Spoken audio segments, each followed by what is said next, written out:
What just happened? You can't do that. Hey everybody, and welcome back to Who's Taking Watch, The Dragon's Might. My name is Brad, and I will be your DM for this arc set in the world of Robert Jordan's The Wheel of Time. Who do I have that are all really good at clapping on cues with me? I'm Zach, and I'll be playing Dirk. I'm Victor, and I'll be playing Leor. I'm Michelle, and I'll be playing Tala.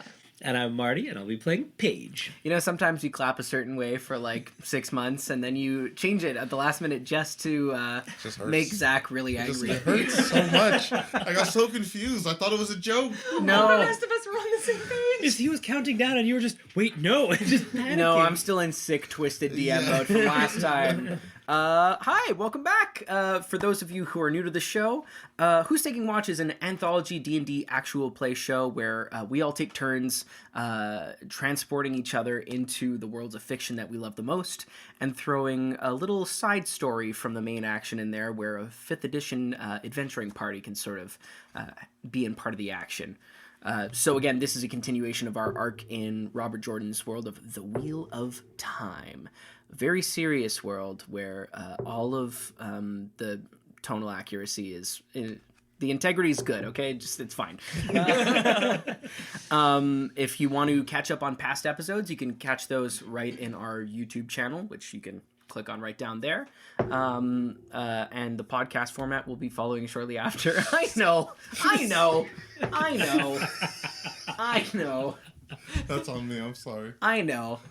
The podcast format comes out the following Wednesday, the next day. Last time was a bit of was a little bit of a rough one. It was a rough time for these guys, but they made it through the night. And I think I'm curious to see what happens while you guys go to work a blue-collar job for the day. So I think with that said, we'll turn the page and enter the next chapter of Who's Taking Watch, The Dragon's Might. Yeah. On go.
So, last time we met up, you guys had finally, having arrived in Jehannah, managed to find yourself lodgings that were maybe ill-advised by the people around you, but not to people with a fine nose of adventure, such as you, my 4 real-life friends. You took rooms at Pendrag's Peace, an inn that was seemingly cursed in the midst of this war with the false dragon, Logain. People were looking for an easy target, and the inn had been defaced, and no clients had come. Speaking with the proprietor of the inn, the proprietor of the owner of the inn. Nailed it. Speaking with that guy, you guys found out that every time he did accept people's hard-earned coin as they tried to get rooms, something would go wrong, and he would end up on the short end of the stick, whether it was a fire, whether it was property damage, and he didn't want you to stay, but you did convince him to get inns, and he did then immediately lose an eye. After you guys broke in, you prepared to sleep for the night when you heard a scuffling downstairs. Tal, investigating quickly, found Stav, the drunkard who is also at Pendrag's Peace, running around and arranging tables and striking them from the room while looking with fear towards the corner of the room. After reconvening, a horrible divine sense struck Dirk, this horrible screeching sound at the same time as many discordant voices reached into Paige's mind. And you guys ran downstairs to find, similar to the cave fight, this weird, sickly, evil manifestation, although this time it was not so unfamiliar with you. This time it seemed to be able to manifest in some way that reminded you of home, or what was home, or the people who might have been home for you. Fighting the illusions and the very real peril that you were in, particularly Dirk, you managed to pull out all the stops and defeat it, but only by pulling out all of the stops. Now there's no secrets anymore in this group about who can or cannot have a certain conversation with the one power that is maybe frowned upon in some instances. However, the group seems bonded by this, and rather than finding reasons to run from each other, they're finding reasons to stay and support each other, as they're all seemingly being targeted by the same thing over and over again in the same group, and it looks like the path to defeating it is by staying together. In the morning, you convince Stav that it was just some punks who came in and started throwing tankards of ale around, seemingly playing off of his own worst nightmare that he had seen. And uneasy at having encountered family long lost and tried to be forgotten, being confronted with a myriad of selves that can't quite define who you are, leading you to question whether or not you could do so. Confronting a mentor who, while as surly as ever, lacked all of the kindness that you're familiar with. And confronting the anger that you feel in the face of the peace that you grew up with, Lior. But hey, sometimes you just need to go about your day and get your mind off something. And for the first time, since you guys have met each other, you all have a job to do. A real job.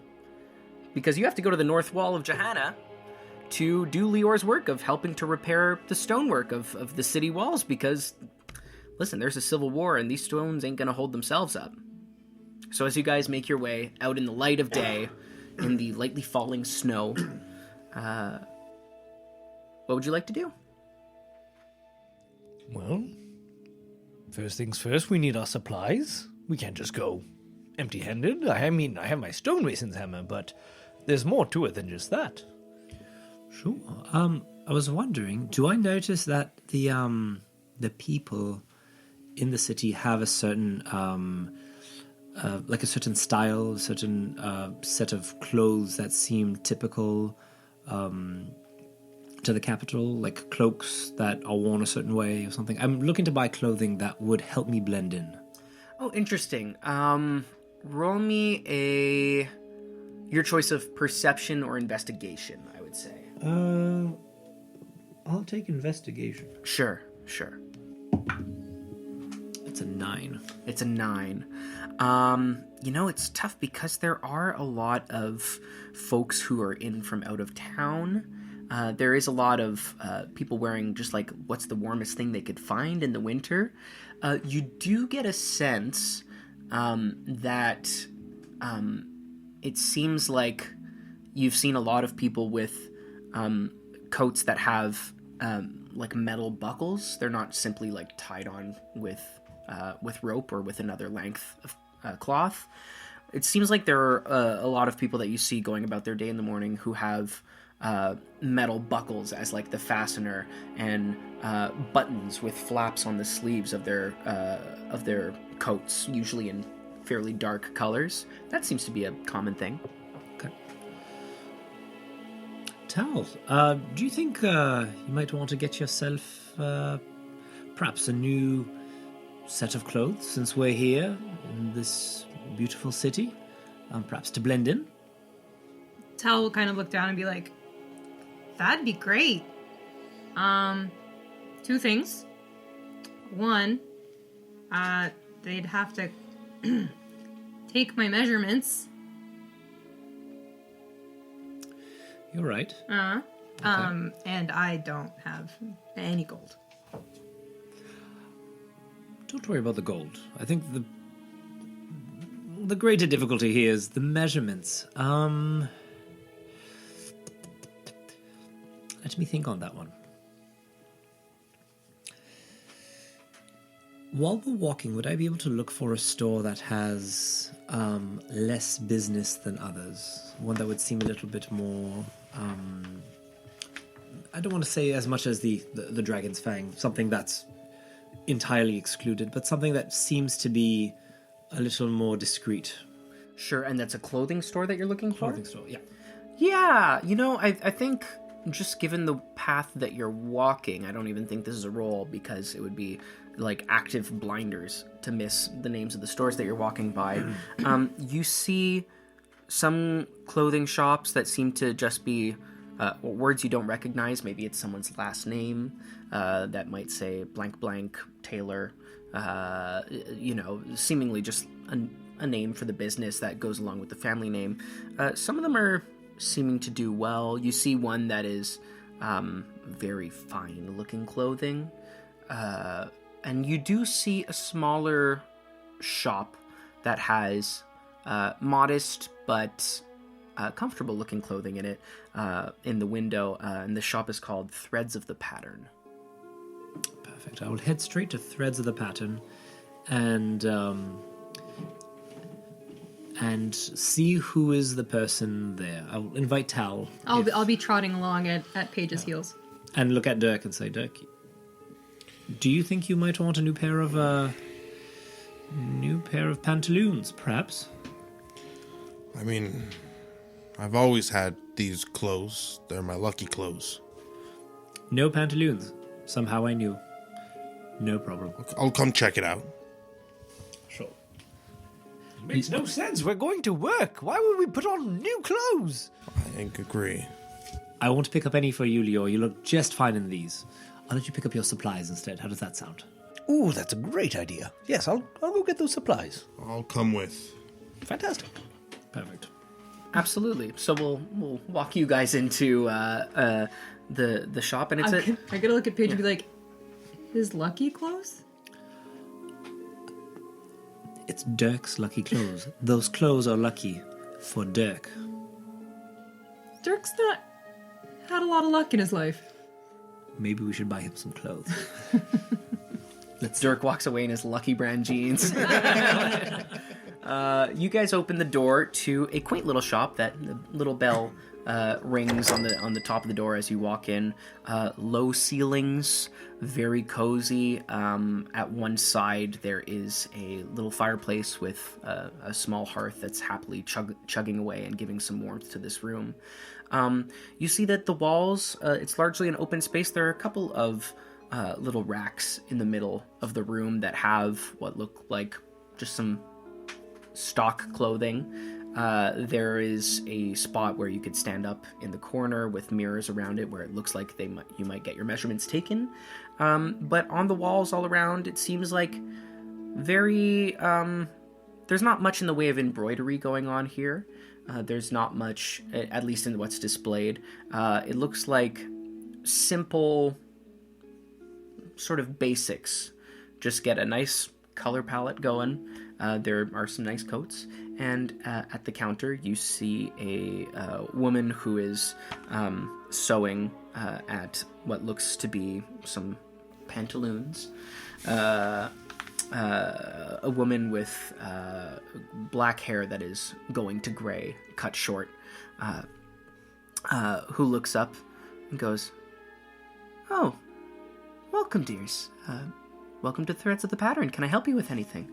Hello, yes. Yes. I couldn't help but notice that this place is so quaint and elegant. I was wondering if we could perhaps buy a set of clothes for myself. And when taking your measurements, I'm actually quite interested in learning how it's done. I was wondering if I could maybe practice on my friend and you could make her a set of clothes as well. Do you think that could be done? Are you asking for like an apprenticeship or Not a full time. I've just done it on my little brothers and such, but never for. I know I'm little, but calling me a girl isn't nice. You're right. I'm teasing him. I'm wondering if I can just practice on my eldest younger brother over here. Wow, so I didn't catch that myself. If you hadn't I said didn't anything, either. I would have let that go. know! You're so sensitive. So I need you to roll me 2 things. Yes. One for Martin, and then one for Paige. Yeah. So I need you to roll me a persuasion check. Yes. I need both of you to roll me a deception check. Yes. Do I get advantage? You don't. No, Playing the you game don't. so long. No. Here is the persuasion. Not well. Not well. 8. Okay, and then so I got a 10 on persuasion, Great. and I got a 17 on deception. Oh dear. She goes, sorry, no, you go ahead. Could I use my magical guidance to re-roll my persuasion check? Sure, what's the language of magical guidance? I will read that for you. If you would fail an ability check, I believe you Okay, can spend one so sorcery point. so you know what? That's fine because I don't think it involves much No. somatic. So I- you can I go don't ahead. think it's- okay. You can go ahead. Yeah. Burns a sorcery point. That's right. Okay. Is that the same number? Because it looks like it from here. It's worse. And you have to take the new roll. It's the same number. Yeah. Oh, is it the same number? It's the exact same there you number. go. Yes. Yeah. Yeah. I thought you rolled an 8 the first time. Further one down. All right. It's 10. It's a 10. Okay. 10 persuasion, 8 deception, 17 deception. Correct. She goes, "Oh, that's very sweet as an offer, but you know, it's my business, and I like to make sure that the quality remains up to my own standards. Of course, saying nothing of yourself, but I just haven't seen you work. Young man, would you like to take a look at a coat or some pants? What is it that you're looking for?" I'm pretty cold. I guess a coat would help. Do you have anything just already made? Wonderful. Let me show you to. I have this rack of coats for fine young men such as yourself. As this happens, I'm going to telepathically start talking to Tal. And I can Sure. say, you can say that you're uncomfortable, perhaps, and then hope that she can just match you visually if you really feel like this might give your secret away. And so, to note, not taking you over for measurements right now, just taking you over to a rack of coats. Perfect. Yeah. Just to let her know before it gets more involved. And she walks you over to a rack of coats, and you sort of peruse what you wish to peruse. And she looks at you and goes, "Does she not know?" I don't know what you're talking about. And she looks back at you and goes, "I don't know what you're talking about." Okay, so then neither one of us knows what we're talking about. Very interesting. Very interesting. She looks back at Paige, who is like trying actively not to look. Do you need help or something? No, just a coat. Okay, great. Yeah, well, we have coats here that are just off the rack, just a standard size. Thank you. Yeah, And thank you. yeah, no problem. I don't fully understand what's going on right now, but I'm comfortable knowing that I'm not alone in that. This looks lovely. Can I try this one? Sure, dear. What is the deal with that? I love these little buttons on the side. They look like so fashionable, and the belt buckles, the metal buckles. Ah, so I see you're looking at the men's coats. Ah, Most of the miners in the city have coats like with the buckles such as that, you know, to denote that Illum is our primary export and it's what they work with. So that tends to be a fashion statement among miners. very interesting. Yes. What would the fashion statement among women be? Not non-mining folk. Oh, that would be one of the regular coats with a sash. Oh, you mean the one that he's looking at over there? No, I've taken him to look at ones with buckles. All right, I'll go for the sash. That sounds great. Because I'm a minor. I'm gonna go get a sash. And she looks at you when you say, and I'm a minor. She goes, I'm serious. Do you need an adult? Telepathically, what's going on here? Can I respond to all that? Yeah, you can. Can? Yes. As a bonus action, choose one creature you can see within 30 feet of you. You and the chosen creature can speak telepathically with each other. Okay. Telepathically, I'm sorry. I couldn't help myself. It was a funny joke. That's funny, but I think she's reading through it. She's reaching for a button under her desk. What kind of coats do you guys want to get? Just standard colored. Is there a standard? Standard color. Like, what is Standard color, yes. Gray. No, is there something that's like the colors of Gildan, like green or red or something? Gildan's flag has a lot of red involved in it. I'll take a you get, red like one. a nice dark red. Yeah. And for yourself, Are there like variations? there's slight variations. The metal work is always silver. Or aluminum. It's silver chromish in color. There's slight variation. Some of the coats come down longer. Basically, the difference between if you are like walking around active or if you're like one of like the training cops who is like changing the crosswalk sign and wearing the really long coat or moderating recess. Yes. Correct. But you can go for a longer knee. Those will run you a little bit more. But yeah. Is there one like just above the knee? Yeah, there is one that comes down just above the knee for sure. Are like different colors? Could I get like a green one? You Like a can. dark Yeah. green? It's more of a dark green. It's not light green at all. That's perfect. Closer to like an army green, we'll say, but not I like quite, it. not quite full khaki style. Cool. Yeah. All right. Do you want anything tailored or standard is fine? Standard's good. I'll take tailored, yeah. Okay, Right. that does cost a little bit more. What are we looking at? Just for both of these, one tailored, one standard. How does that... One tailored, one standard. Since you're not buying a full ensemble, that does cut the cost down a little bit, but it's a harsh winter, so the two coats would be 5 gold apiece, and it would be an additional gold for the tailoring. All right, that sounds very fair. I see your workmanship is quite high quality, and Thank you. I think it's a fair price. Not a That's problem. very kind of you to say. Perfect. What should I do for the tailoring? I have never done this in my life. Stand up here on this box and I'll take your measurements. And then we roleplay that for half an hour.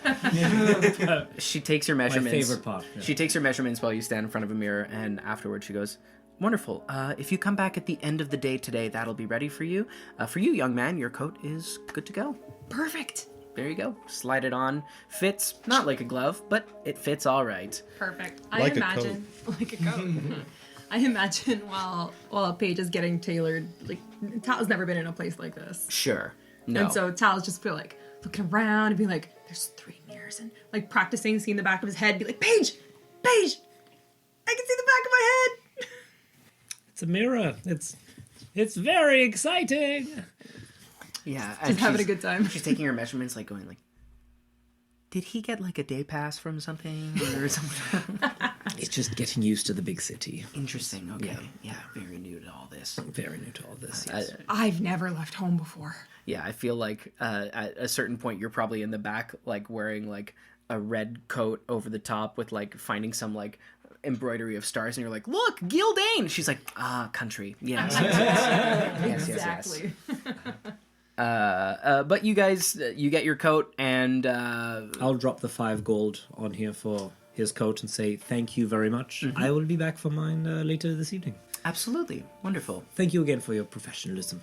Of course, I will ask you, since I am altering it, to leave a 2 gold partial payment. Not a problem. Here it is. Start. Perfect.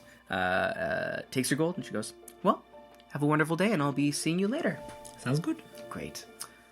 Where are you guys hoping to look for supplies? Right. Well, I was thinking that we could grab. Would a general store have mason supplies? Was there perhaps a not a smith, Where would there be mason supplies? You know, there might be sort of like where there are more like Is there like a smithies. Rona or like a hardware store? Honestly, I was going to Home say. Depot. I was going to say like near like a site that's like a lot of construction sites or like a company that makes construction equipment. There's usually a Rona close by. If you go to the like trade district that has more like smiths and forges and carpenters, you would be more likely to find a shop that would sell some stuff like that. Perfect. That's what I'm keeping my eye out for. I'm looking for somewhere that's more specialized in tools and necessities used in stonemasonry. Absolutely.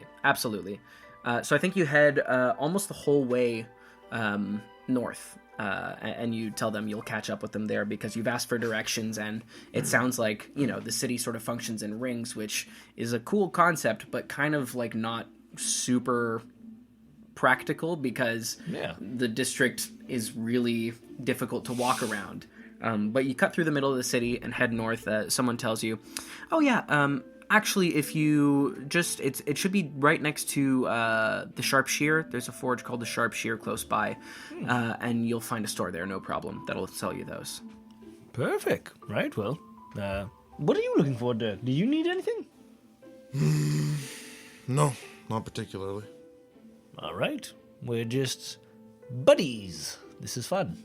For now, yes. Right. Okay. Wait, what? Unnecessary shade. All right, yes. Then great, I'll head towards... I feel like I've heard the name Sharp Shear.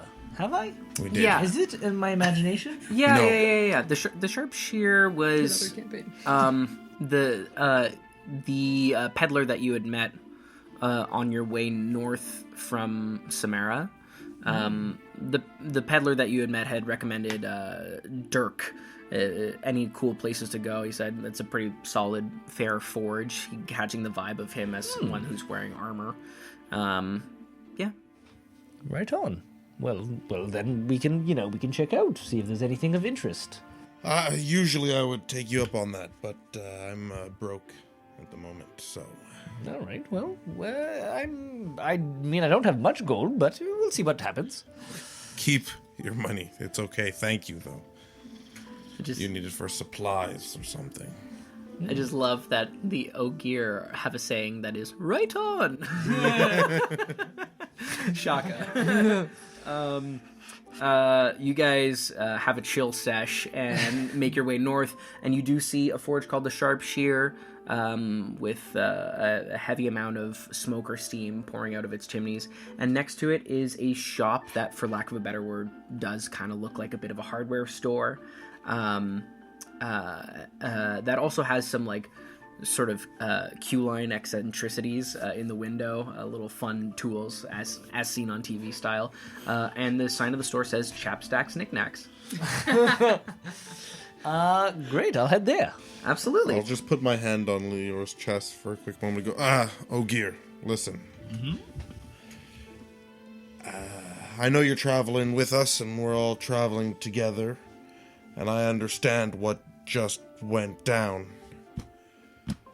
So, let's keep all that funny business on the hush-hush. Right?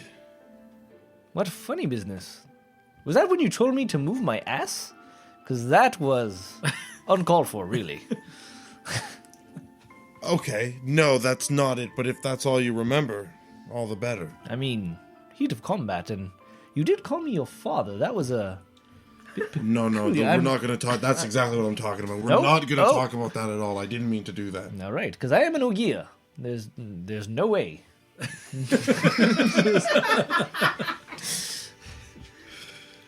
Yeah, okay. This is actually much better than I thought. Good talking to you. I don't understand what just transpired. But to Chapstacks! Chopsticks. What are you looking for? I'm looking for things that could serve a purpose when trying to do the rebuild part of the wall or investigate the stonemasonry. See what foul play took place. All right. You guys enter. there is, when you open the door, instead of a bell, there's like, it pulls on a hinge that does a slide whistle. It goes, and a man with hair sticking out in tufts sits up from on top of his counter that he's sitting on. He goes, "Hi, welcome to Chapstacks. What can I get you? Some knickknacks?" Greetings and salutations, good sir. Are you the Chapstack? I've been called the Chapstack for many years now. Wonderful. Then, yes, we are looking for, well, I'm not sure it qualifies as knickknacks, but I'm looking for masonry tools, if you would have them. Oh, absolutely. That's probably more gravitas or use than most of my knickknacks. But yeah, I got some mason tools. All right, well, that would be lovely. We're hoping to help out with the wall. How much would a set of mason's tools cost us? Oh, a set of mason's tools? Let me just check here my quick catalog. No problem. That'd be about 10 gold pieces. Well, that's perfect, because I No, have... 8. Why 10? That's quite pricey. Leo, you don't give the first price. It says right here in my book, young man. In your book, how often do you sell these? How often do I sell mason's tools? Yeah. While there are people contracted to come in and fix the walls during a war? They don't. Not as often as you think, honestly. Yeah. Not that's as fine. often as you think. So I'm saying, my friend here, and all of... Actually, we have more people in our group. Okay. Wow, you're a tall guy. Yes. Let's cut that price down a little bit. 10 gold, that's pricey, Leo. You gonna make it interesting for me anyway, or what incentive do I have to lower my prices for you? Well, I'll buy more of your stuff. I'll just buy it even if I don't need it. Make a persuasion check with advantage, because you just walked into a building that has like as seen on TV stuff in the window. Oh my god. 18 plus 2, 20. Now that is the voice of someone who understands my exact brand of entrepreneurship. You've got a deal. Awesome. But if you don't come back, I'll find you. I'm hoping you will. Okay, so what do I'll we find say? you. Right then, yes. So what would be the final price then? Oh, 8 gold, I think you said? No, I think you said that, and I said, whoa, let's go to 7. Oh, no, absolutely not. Absolutely not. It was Absolutely about 8 not. gold. No. That's a different spell called Gift of Gab that none of you have access to. Well, wonderful. That's very generous of you. Here you go. I'll give the 8 gold. Absolutely. What, do you have, and I mean, you seem to have a lot here. Do you have anything that could, we don't know exactly what we're investigating here. We may have to do some building, and we may have to do some controlled demolition. Do you have anything that could, pack a little punch and potentially help us in that regard, so we don't have to do it all by hand? He hops up off of the counter, and you see when he hops up that he is about 5'4", and walks up to you. You don't lean down far enough, and he grabs your braid gently and pulls you down. He goes, "I know a guy who can get you some of the good stuff, if you know what I mean." Are you that guy? Maybe. All right. Well, you have my interest. Are you aware that you're entering the world of illicit affairs, my friend? What? Just a little boom? I don't know. I just need something that could help, with masonry. How is that illegal? How much do they tell you? You ever been to 10 Chico, my friend? I have actually, yes. In passing, we contracted to do some work, but You ever hear about something called the Illuminators? yes, those are the humans that do the light shows and whatnot. Those are the humans that do the light shows and pulls you even closer, and kill anyone who tells their secrets. But I know a guy. All right, will this guy kill me? No. Doc, help me. No, not if you tell any secrets. Great. Not if you don't tell any secrets. Which one was it? I can't be certain. This doesn't inspire confidence. Okay, how much would said substances? I don't know the right lingo for this. If you're looking for a substance guy, I know a guy too for that. No. Just You the. could probably use some substance. This guy gets it. This guy's looking for substances.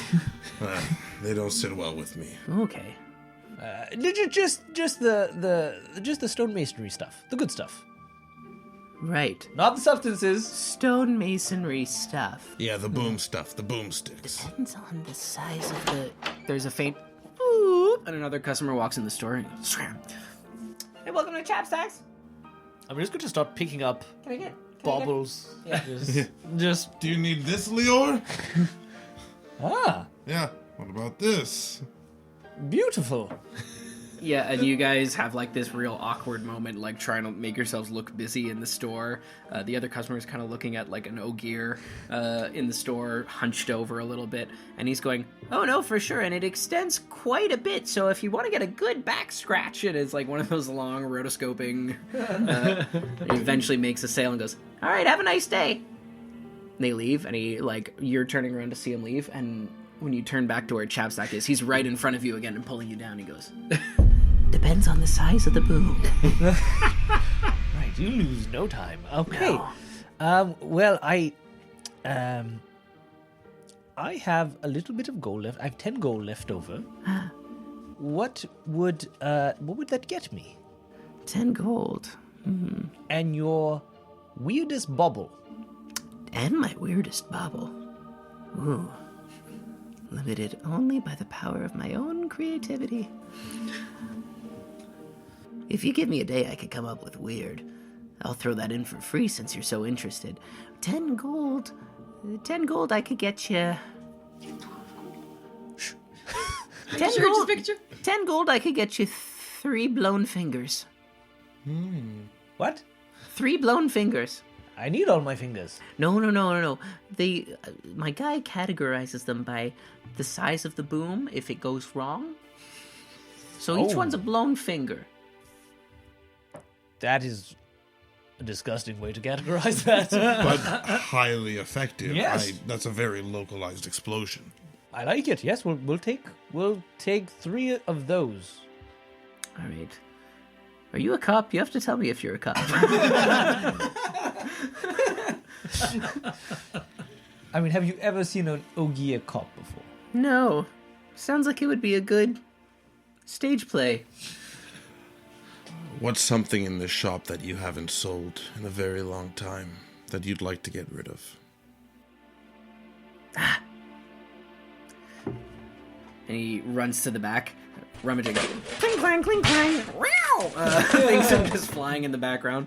And he comes back out with a painted wood sphere that has, at one side, it's flattened out, and there is like a sort of mesh cage. And he goes, "This is, I can't say for sure if it's of the power, but it tells you the answers to things you need to know." He goes, "Will I close this sale?" and shakes it and then slams it. And in the sort of enclosed wire mesh cage, a trapdoor comes on it, and he flips it over, and it says, "Signs point to yes." He goes, "You tell me, it seems pretty accurate." I mean, it does seem to be accurate. It seems pretty Seems accurate. great, Lior. And how much are you parting with this? Oh. This is, this one's special to me, you know? Of course it is. This one I'd be willing to part with for 1 gold. A lot of care, a lot of mysterious auras surround the sphere of truth. All right, hear me out. You get us our 3 boomsticks and the masonry tools. 10 gold. Oof. And I'll buy your trinket for 2 gold. So... And then you still come back and buy other knickknacks. Yes, but Now. I'll be making more purchases. Right. So that factor into the 8 gold for the masonry. 4 gold for the... Ooh, no gold for this. Oh, no. We'll see what this thinks. And make me a persuasion check. Hiya. Oh, hey. 18 plus 2. 20. He flips it over, and again, there's like a creaky little latch in there that sort of locks the die in place. That has many sides, and there's a big one so you can read the words. And he opens it up, and he goes, flips it to you guys, and says, "Burn me, what a deal." He goes, "Well, I can't fight fate. I'll do it." All right. Thank you. No, there's mason's tools. Let me get those to you right away. Fantastic. And How much gold was this in the end? I got totally lost in your I think calculation. it's 12 gold with the so 8 gold for your things, the promise of 4 gold for 3 burst fingers, and a sphere of truth on top of that. Yep. With the promise that you'll come back. I'll come back. And I have a others. gold left, and you can use all 10 of yours. I only had 5 gold, but we did That it. is crazy We did talk. it. We did it. I see why that was so effective. I don't know what happened. We did it. And I have a sphere of... Does Dirk know you started with 20? Sphere of truth. 3 fingers? We'll get those later. That's eventually. I gotta talk to my guy. I'll refund you if it doesn't happen, but if not, we can work something out, huh? And punches you with like a weak fist, but you Don't still touch like me. stumble back a little bit. Please don't touch me. Okay. All right. But I like you. Don't take this the wrong way. I just don't like being touched. Okay, don't take this the wrong way. I don't know that I like you yet. Oh. Well, now I've taken it the wrong way. Okay, it feels like a choice you've made. Wonderful doing business, my friends. Yes, that was wonderful indeed. Have a great day, Chapstack. Have a great day. Have a great day. And remember, if you need any stuff, I got guys that can get stuff. We're good. Thank you. All right. And you go and you hear the meow. He goes, "How'd you get up there?" And starts climbing a shelf to get a cat down. Good job, Leor. You found a good store to get stuff we may need. That was a masterclass in confusion. Lying. But I'm going to go shop with you all the time. Ah, good. Usually I do a little bit more growling, but he was a really nice guy. Well, I have so much gold left over. I thought I was going to spend all of this. Good, we have to buy some useless junk from him later. Save some. All right, I'll save some. Should we go to the shop Shia? Why not? I don't know. We'll find out. Wait, real quick. Yeah. Bradley. Yes. How much did I spend? Victor. I gave him 8 gold for the stonemasons. Yeah. Did I give him the 4 gold already for the boomsticks? How much did you put in? I put in 4 gold. You put in 4 gold. Oh, Okay, you- so you just gave in 8. I just gave 8? Yeah. I have so much gold left over. We're definitely going to the sharpshooter. Okay, yes. Leor is the team sugar daddy. Okay, you guys want to pop into the sharpshooter? Absolutely. The door opens. No bells, no whistles, just the sound of forging being done. Things hitting an anvil. You hear a hard quench in the back. And as you take a step in, you step on one floorboard, Leor, that creaks quite heavily. And you hear a gruff voice, a gruff woman's voice say, "In a minute!" Wait for a second. Then a woman walks out who has a short-cut, fair hair, sort of shaved on one side, is wearing like a heavy-duty, a smith's apron for protection, big gloves that she's peeling off, taking off a face shield, and she's just like absolutely jacked up, like so swole. Unreal. She's on substances. Yeah, maybe she's on the Liver King diet. And she looks over with a sweeping look of some, like, sort of brownish green eyes, and goes, "Can I get anything for you? Dirk, I'd like you to roll me a history or perception, your choice." Oh, history or perception. Before I even get excited. Whoa, definitely history. Oh, that was a journey. 11. That was a journey. The stature of this woman is unfamiliar, but there's something in the eyes that is familiar to you. And the sort of cool expression on her face. You look familiar, pardon me. What did you say your name was? My name? My name is Aelin Baron, part proprietor of the Sharp Shear. Can I help you? I don't think so.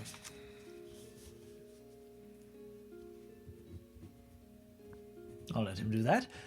Greetings. We're just passing through. We're here to help a little bit, but we were just we heard good things of your establishment from a certain peddler you. Oh, you. Yeah, he came through recently, wanted to see if we could make some sheets into pans, and then when he heard the cost, he left fairly quickly. Nice to know that he would at least direct some business our way. Yeah. What is it that needs doing? She sort of keeps looking over towards you. I'm just like distorted face. I'm just like scratching my head, looking up. I'm sorry, do I know you from somewhere? I don't think so, but perhaps I know your mother and father. Is your father Halden, Baron? So you know my husband? Wait, hold on. Sure, yeah, no, yes. And so when she says, Sorry. "So you know my husband," the look of this person is totally changed. What you remember was a slender, somewhat demure woman, still with that fair hair, but hanging long and sometimes braided, but always sort of a slender, quiet woman, but who would look around with this cool expression in her green-brown eyes. And you realize that you are looking at the face of your aunt, who you haven't seen, well, since they left. You've changed so much. I'm sorry. You open your eyes up a little bit, and she goes,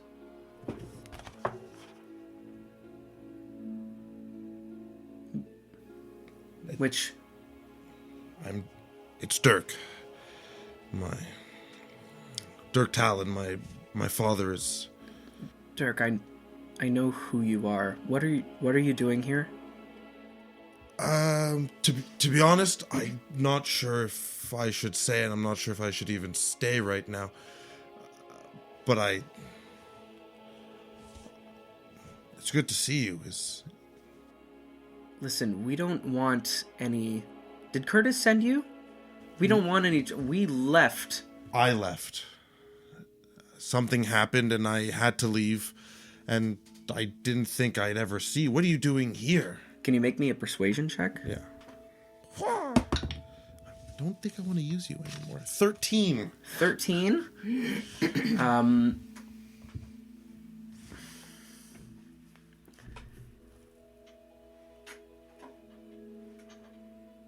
Dirk, when we left, and I hope you don't take this personally, we hoped we would never see any of you again. There's a reason we left. Well, I know it's because, my family was not the kindest to you. We thought you were channelers and dark friends, but now, but obviously that's not true. I know that now. And she looks to you for a second, for the first time sort of puts a connection between you're traveling with an Ogier. Oh, it's a long story. I mean, I'm gonna be honest. If your friend here wasn't here, I would probably throw you out by the scruff of your neck and lock the door. But I'm willing to hear you out because you're traveling with someone who your father probably wouldn't have you traveling with otherwise.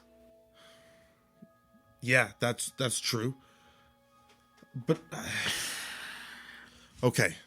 There are more than just us. I have other group members that I have to meet up with From where?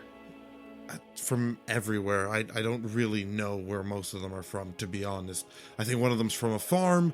I can't remember exactly where, and the other's cooks and travels around. But she lies a lot, so I don't Dirk, really know where she's from. Fists on the table, looking at you, like a big pounding on the table. Amador or elsewhere? Elsewhere.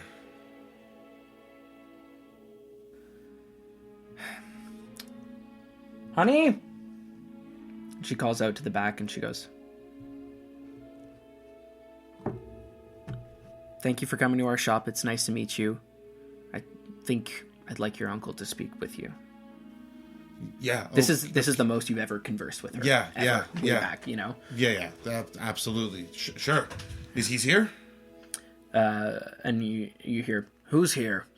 And stepping out from the back is like just an absolute unit. Yeah.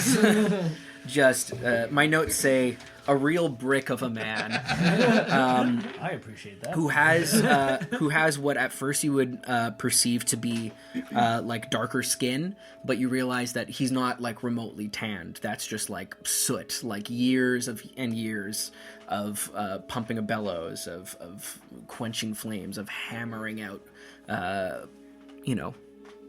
cold steel. Who walks out with a receded hairline, just hair remaining at the back, and looks over, not with piercing, not with the piercing blue eyes that you and your father have in common, but with the so brown that they're almost black eyes that your mother and her siblings had. As he walks out, and first thing he says is, "Who's here?" And he sees you first and goes, "Ah, no Kier, pleasure to meet you. Halden Baron, it's nice to make your acquaintance." Uncle Halden. It's Dirk. Dirk? I haven't seen you in a really long time.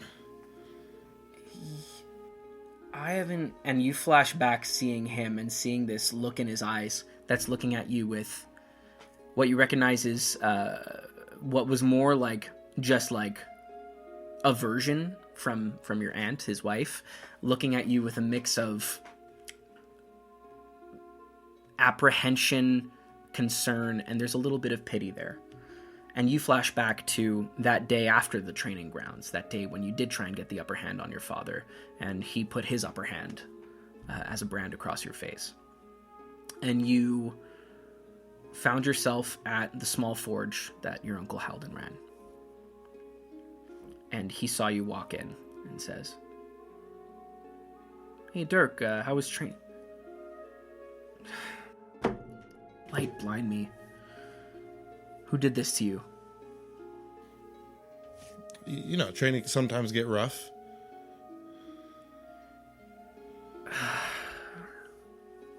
Come here and sit down. I got some ice in the back. And he bustles off, and looking around his small shop, you find that everything is as it should be. And that doesn't strike you as odd necessarily, but then you realize everything is as it should be. Everything is sort of like packed up, like it's ready to leave. And he comes back out, and for the first time that you can remember, his hands aren't covered in soot. They're totally clean, and he gives you a nice pack, and he goes, "Kid, listen, I know I told you that there's going to be a time when you have to stand up to your father, but you got to be smart about it. You're not... It could be dangerous for you. You understand?" I mean, not really. He's my dad. Like, this is all part of training. He said it's going to make us stronger, and I mean, it will. There's different kinds of strong. There's strong, and there's tough, and then there's just hard. And he's just trying to make you guys hard. You're nodding like that's good. I wish I could do more. Well, I mean, we could practice. I mean, I could become a forge just like you, a forge master. Yeah, about that, kid, you might not see me for a while. Oh, okay. Like, just, I guess, till next summer or winter? No, and he sort of points to the stuff that's packed up. His tools are all sort of arranged neatly, and he goes, "No, kid, might be a really long time."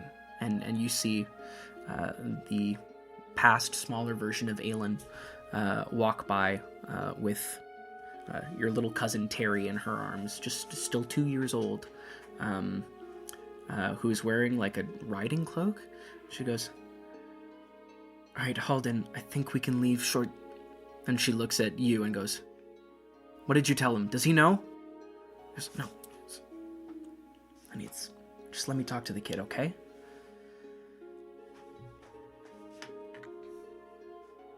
Dirk, what I'm gonna say is... makes me feel like a coward because I'm only comfortable saying it knowing that I won't have to face consequences for it. But you need to hear it. The children of the light are not the moral paragon that you think they are. You can justify a lot of things when light is in your name if you really buy into it. But there's a lot of shadow that goes on under the surface. Uncle Halden, you shouldn't be saying these kinds of things. No, I shouldn't. Not here anyway. Is that why you're leaving? There's a lot of reasons why I'm leaving. None that you need to get into right now. And he realizes he's just been holding on to the ice pack and just puts it up to your face and has a hand on your shoulder and goes, "I want you to promise me something. There's gonna be a time. There's gonna be a time when you question something. And not like those guys. Actual questioning. There's going to be a time when you question whether or not you're doing good. And the comfortable thing to do is going to be to ignore that. And keep living the only life you know. Dirk, I need you to promise me to fight that inclination. Even if it's just for a minute at a time. And wonder why it is that if we walk in the light, other countries don't want us in. Well, I think I'll slowly, slide off his lap and go, "I'm gonna get in trouble if you keep talking about this. I'm not gonna tell my dad, but I gotta go, Uncle Halden. Maybe you should too." Best for you that your dad doesn't know you were here. And, don't worry, kid, I'm gonna take that advice.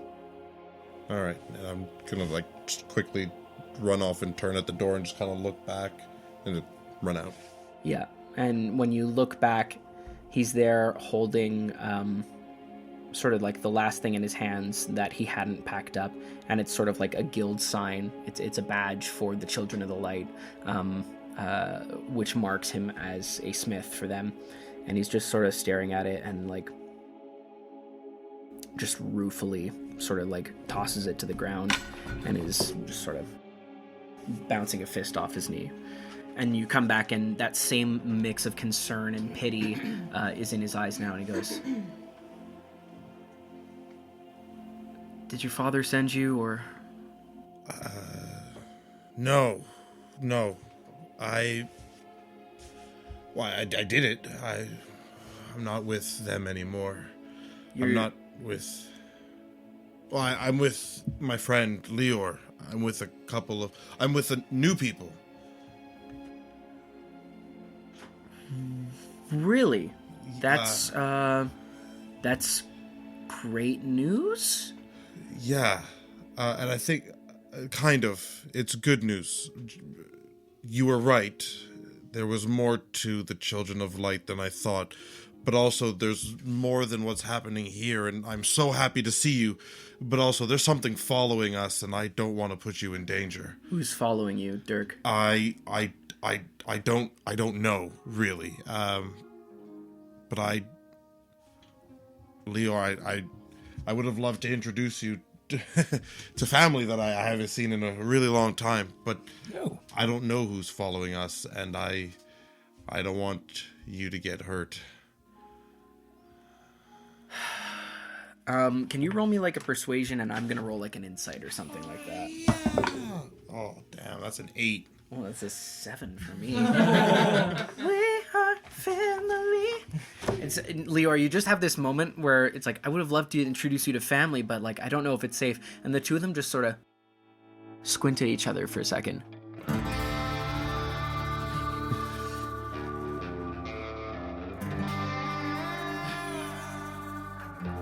Wait, are you thinking? No. I promise you, I'm not. What are you thinking about? I don't know. And at this point, Aelin goes like, "Oh my God, what's happening here?" Sorry. Yeah, if something's following you, kid, maybe it's best not to stick around. But do you need help or something? Do we need help, Leo? I thought we were here to help. Yeah. I mean, we could use help in helping, but I don't know. I'll be honest, recently everything's felt a little bit out of my control. Okay. So I'm inclined to say yes, we need help. Right. But maybe things aren't as bad as I'm thinking they are. Okay. Great. But it's good to know you're here. Okay. Well, so bare minimum, I noticed that you're carrying mason's tools. Mm-hmm. And seeing you, I'm assuming you're going to work on the wall. Yes, yeah. If you need any, I don't know, like framing work done, you can swing by here or send someone from your team over here, and we can do that for you. But you maybe square away what it is that's following you before we. Kid, I'd love to have you in for dinner, but at that point, you hear someone go like, "Is someone here?" And the curtain peeks open, and a girl who looks roughly like 14, 15 years old looks out and goes like, "Whoa, an Ogier, hello!" And Aelin goes, "Terry, not now. No. And says, "Go get your brothers. Go upstairs. Take a break." Brothers? There are more cousins. I mean, you have children. More of them. Aelin looks back and goes, "Once you feel like you're not being scrutinized every day and for everything you do, turns out you feel that children are a much more welcome and possible addition to the family." Yeah. That's nice. I'm happy for you. I won't tell anybody you're here. I mean, I don't talk to them anymore anyway, but yeah. That's good, Dirk. She walks off in the back and he goes, "Listen, if you're in trouble, you need to get anywhere, I know a guy." Chapstick? Is the guy literally next door? It's not chapstick.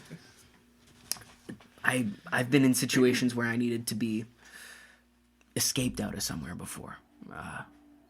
Okay. I could set you up if you need that, but listen, and he like awkwardly like goes to clap you on the shoulder and has to adjust his hand to move a lot higher up because you're roughly the same height as him now. Goes, I'm glad you're well. I really am. And whatever it is that's chasing you, it's better to be running than stuck. Yeah, exactly. Wow, I think this... give me a second, I need to... Yeah, this is a totally dickish request. But I won't stay too much longer. But now that you're... Is there any way I could borrow some gold and I could pay it back? It's just... If I'm running place to place, I am like gonna empty my pockets. I've got 1 gold left. We're not gonna make it far. Oh, God, Dirk. I'm so sorry. Dirk, come on, man. Well, together we have. I got 12 gold. You have 12 gold. I have 12 gold. He looks at you and goes, Dirk, come on, man. I'm sorry, Uncle. I actually didn't know he had so much gold. This is the most human emotion I've seen out of Dirk as long as I've known him, so this is incredible. Honestly, me too. That's, like, really sad because I knew him when he was a kid, but, Wow. Where'd you get all this gold? I mean, the Crown High Council lady. oh my God, you're friends with the government? I don't know, are we? I mean, I wouldn't call them friends. I'd just say that, well, I'm kind of employed by them, so. You can't be really friends with your employer. That's true. That's weird.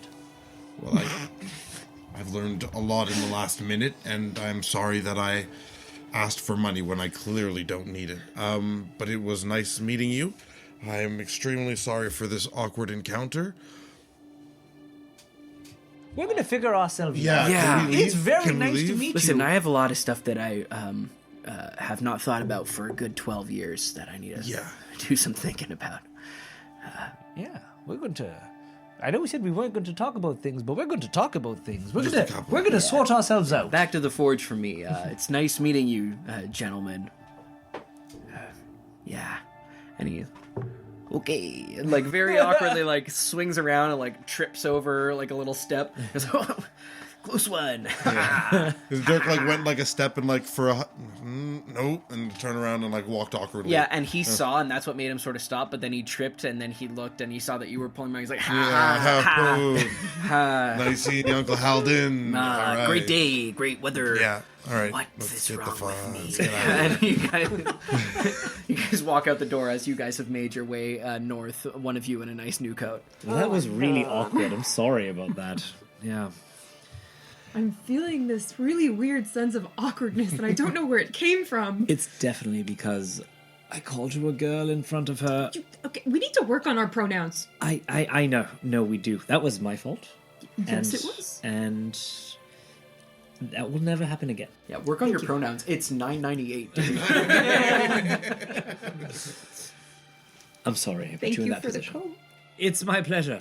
Least I could do. Very warm. It looks really good on you with the metal buckle and everything. Yeah, I only had that like light brown jacket, and it's cold. Well, I noticed you shivering at night sometimes, but you never said anything about it. So I was impressed with your stoicness, but I still felt bad. So here you are. Oh, look, you're friends. I was gonna say, could I try something? I was gonna say, listen, I have something that while you walk, I'm going to try and contact Dirk. I'm not sure if it's gonna work. I've never done this. Okay. Tal's gonna kind of skip on ahead and keep an eye out for hot chocolate stands. Okay, I need just to lean on your. Wait, could you come back for a second? Oh, you need me. Yes, I need you. I'm just gonna put my hand on you. Okay, now just keep on going. I'm gonna take a couple of minutes to figure this one out, and I'm going to control the voices as best I can, and subtly I'm going to reach into them to find Dirk's.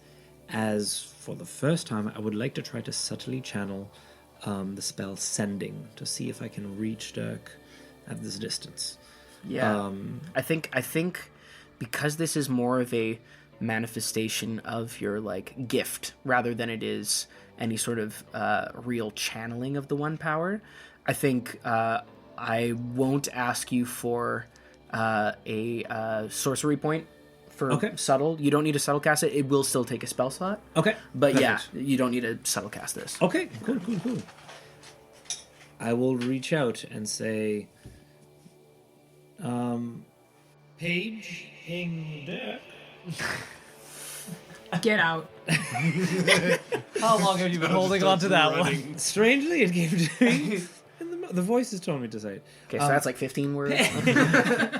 Paging Dirk. We're done with our shopping experience. Where can we find you? Hello. You have like 9 words left if you want them, but you're good. Oh no, I thought it was he had counted it. I'll leave it at that. Yeah. How do you think those voices arrive at Dirk? How do you think that sounds when it arrives at Dirk? Is it your voice? It would start with like a Paging Dirk, and then it would be very normal. It would be weird arriving first. After Paige, did I hear this or did you? No. Okay. I'm just my eyes closed, mumbling a little bit. This hits you as you were like gonna go in for a hug, and then your uncle trips, and then you're Paging Dirk. And I think Let's just get out of here. Your first instinct might be like, "Oh God, I'm losing it. I need to get out of here." I would probably say you can answer this message by thinking the words. Just. Ooh, okay. Sorry. Hello, Paige. I'm thinking these words. Do you hear them? What? It's for sure out loud. Talking in my head. You didn't say where you were. Scumbag. So my eyes are going to open and say, I hate Dirk. I wouldn't have tried Dirk in the first place. It's Dirk. Why not Lior? Because it's Dirk. But like, now that I've heard that, I'm gonna start walking. Oh no, I'm not gonna start shouting for. Yeah, no, go ahead. I'm sorry. You guys for are far interrupting. away from us. Yeah.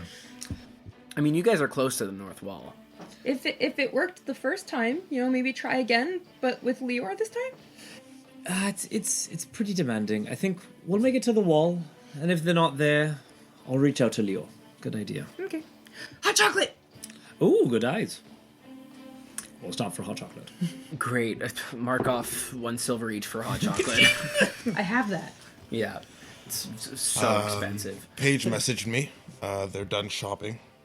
All right, wonderful. I was supposed to tell them where we were. I forgot. Where are they? I'm not sure. But if it's dear. important, they say they'll leave a message. She'll call again if it's important. Is that how that works? Instead of walking around the city.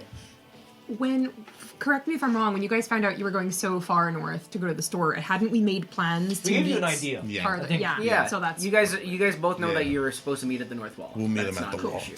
It was an experiment more Yeah, than and anything. for the record on that, both of you guys at different times would see people who are sort of like dressed like real ragamuffin style, just wearing whatever they can wear, but who are walking with like crude picks or crude little hand hammers that are sort of walking northwards converging towards a certain point. I would point to them and say, like, look, looks like it's our destination. And both of you guys like sort of following them, and a lot of them, when they see you, they give you a nod. Some of them give you a very exaggerated bow. There's a few women who curtsy who are also carrying their small picks. No, my. And women going like, I never imagined that I'd be doing stonework with one of the great Ogier in the capital of Gildane, but here we are. What a life! And marching north. And you guys do eventually meet up at the mouth of like an alley that leads to a section of wall. Nice coat, Tao. Excellent. I'm warm. Lovely. And weren't you going for yourself? They took the measurements. It'll be ready tonight, so I'll just endure another couple of hours in this frigidness before I get mine. I bought off the rack. Smart move. How are you two doing? Everything went well? Dirk, Yes. you look tired. Shopping tires me out. Got You it. should see him shopping, Paige. It is incredible. What happened? I had no idea what was happening. But we did not pay as much as I thought we were going to pay. That's great. Dirk, the great negotiator. You can bargain with anyone. Also, we met some other cool... Well, there was just some cool people at the Sharpshear that we met. You're hiding something. Okay. Just a little bit, but we don't need to talk about that right now. No. Insight check. All of the secrets have been going on in this crew. I was gonna say, so you're hiding something. I was gonna say you should probably roll for that, and you're like, yeah, but no. I'm like, okay. 23. He's hiding something and he's not talking about it. But just maybe now's not the time. We are, we're here for a job. How about we do our job? Yeah. And we'll Do talk the about it job. later. Yeah, perfect. Paige didn't bargain at all. Paid full price. How much money do you have? Not enough, honestly, for what we paid. I got nervous, realizing that I used the wrong pronouns in the wrong moment. So I panicked, and I threw gold at the situation. Yeah, I'm sorry. Did you just say you used more gold than you had? No. No. Okay. More gold than she needed to. Yes. Because guess who else Paige referred to as a she in the store? Are we still doing this? We are. But it was the last time. We're just all gonna... I'm just a boy. Always. Yes. Life is a nightmare. Till the end. Yeah, That escalated a quickly. person walking by goes, a tough-looking dude goes, clearly, yeah. Finger guns at that guy. Oh, man. The crowd sort of like makes a path and goes like, oh, excuse me, you'll probably be wanted in the front, and they clear a path for you as this sort of like seas open up, and you see when you get closer that this wall has sections that are sort of cracked and scuffed, nothing too terrible, but at the bottom where there is like a storm drain or something like that, to have like the city's gutters exit out down towards the River Bourne, it is opened up fully. It looks like something has been blasted out of it, and there's like scorch marks on the inside of the wall. What was that? Lord of the Rings battle? Name's deep. They were aiming for the... Well, that's what I was thinking. I was like, okay, so there's some reference that I'm accidentally making. I don't know what it is. Was this in Harry Potter? I don't know. No, it's my other mild obsession. It's Okay, got you. Yeah. Standing there are a platinum blonde elf, a red-haired dwarf. No. Standing there, sort of back to you guys, is a somewhat slight soldier with brown hair and a cape with the flag of Gildan on it, who is sort of taking notes and checking something in his hand, and then looking over at the damage, and then when he hears you approaching, spins around and says, "Oh, you made it, both of you, and I assume that these are your friend." And Julian looks at you, your brother Julian. Hey, Julian, it's your little brother Tal, and I punch him on the shoulder. He goes, I don't have a little brother Tal, I got a sister named Talon. Punches you on the shoulder. There's no like big brother thing here. You guys see immediately they're pretty close in age, and just like goes for like a full punch to your shoulder, and then immediately like you sort of spin around with it, and then he grabs you in a hug, and he's like, oh my god, what are you doing here? I'm gonna whisper in my ear, if you want everyone here to find out I'm your sister, not your brother, it's gonna be really embarrassing for you. But why? I don't understand what you're talking. Brother, Felix didn't tell you about my letter? What letter? I'm here to join the army. As your brother.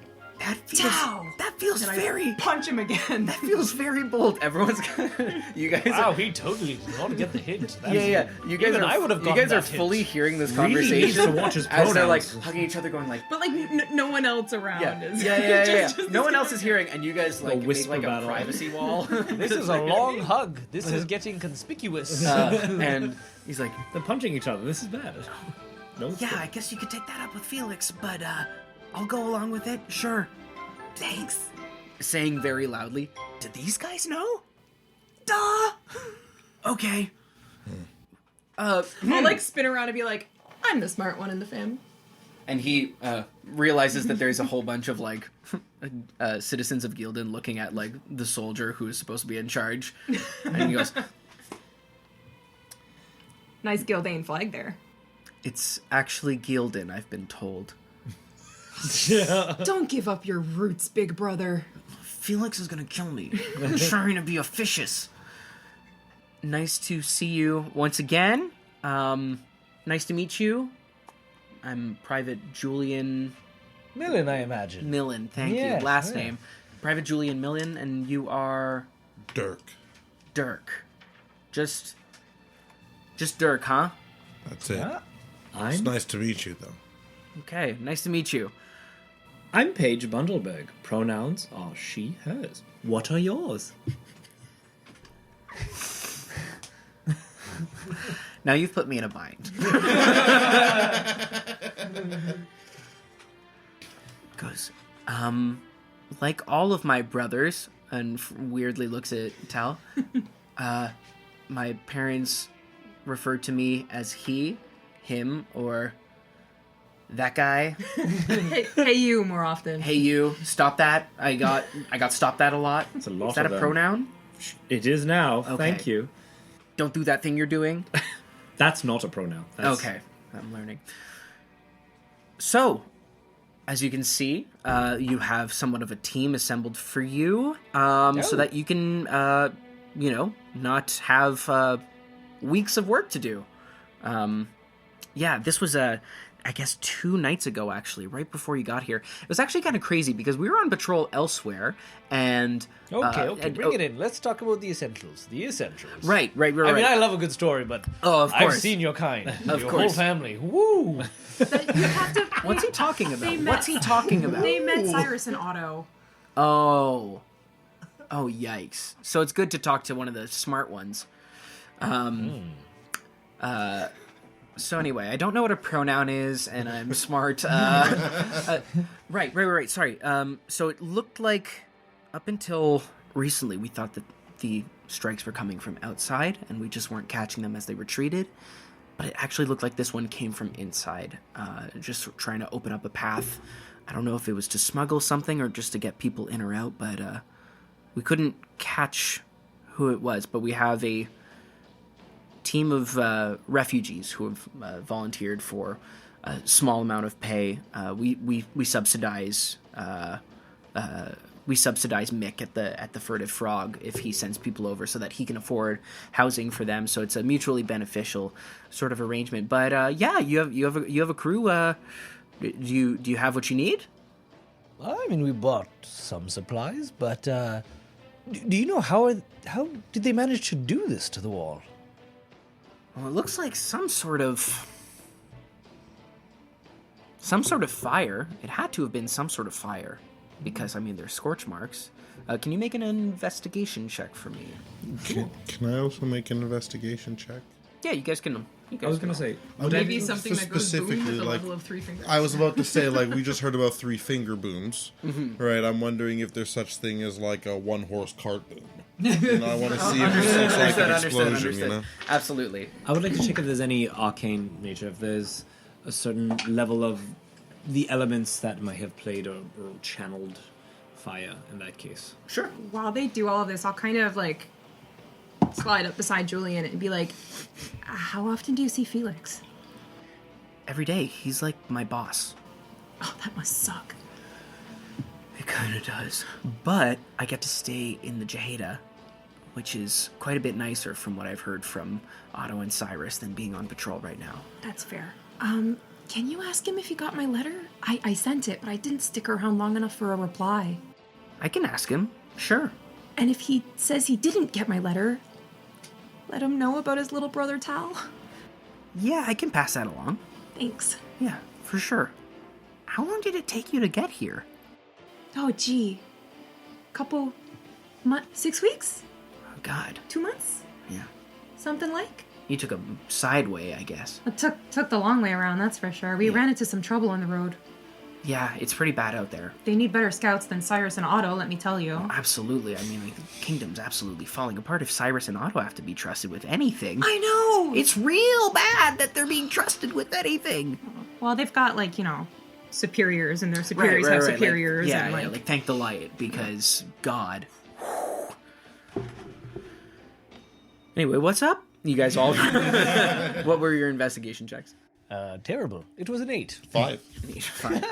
Natural 1. This looks You're good. all, like, super eavesdropping. Oh my God. I'm looking the wrong way at the wall. How? How is that possible? Did Leora get to roll with advantage for stone things? I don't think I'm looking. I'm looking for other stuff. Yeah, he's not looking necessarily at... well. Yeah, I mean... Listen... But I try. You heard about the kabooms. I finished my investigation. I'm like, there's nothing here that I can tell leads to a... And Leora's like, it's this one here. I'm like, no. Oh, it is.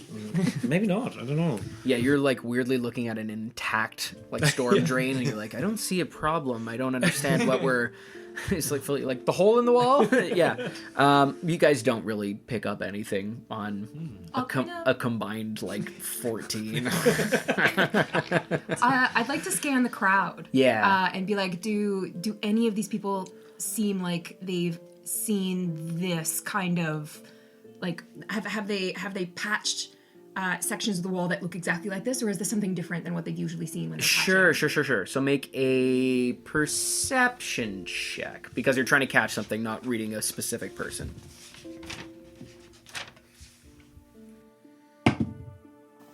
It didn't hit the side. That's why it's so sucky. 8. I love the right table superstitions going on here. Hit the side so we know it's real. 8. You don't really catch anything. People are kind of just standing there waiting, looking at like what was like a weird reunion between someone in like a new, slightly too bulky jacket and a member of the military, and while 3 other people were just like standing and kicking rocks and like pointing at the wall, going, "That's a wall.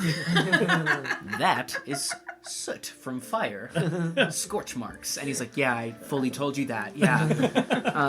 He goes, "So, anyway, I think Captain Millen might be by later in the day or maybe tomorrow, but you have your team to delegate as you wish. How many days do you think this job might take?" How many days would I think the job would take? Like, roll a d4. Rolo. That's ambitious. No, I'm going to ignore that. 2 days. That's good, because I was thinking if he hits 1, I'm going to say 2. He goes, "Listen, 2 days would be a quick patch job, but there's a reason why you're the best of the best, huh?" Yup. All right, I'm going to leave you to it. I'll talk to Captain Millen. Thank you. Absolutely. All right. Well, okay. Chop. We're going to need to clear some of this area. You guys can start on the rubble, and the rest of us will start on preparing some repairment stone. So we're going to need some cement over here, and we're going to need perhaps some of the larger stones. Can you triage them? Right. So big question over here. Someone with the straw hat. What is cement? That's my job. All right.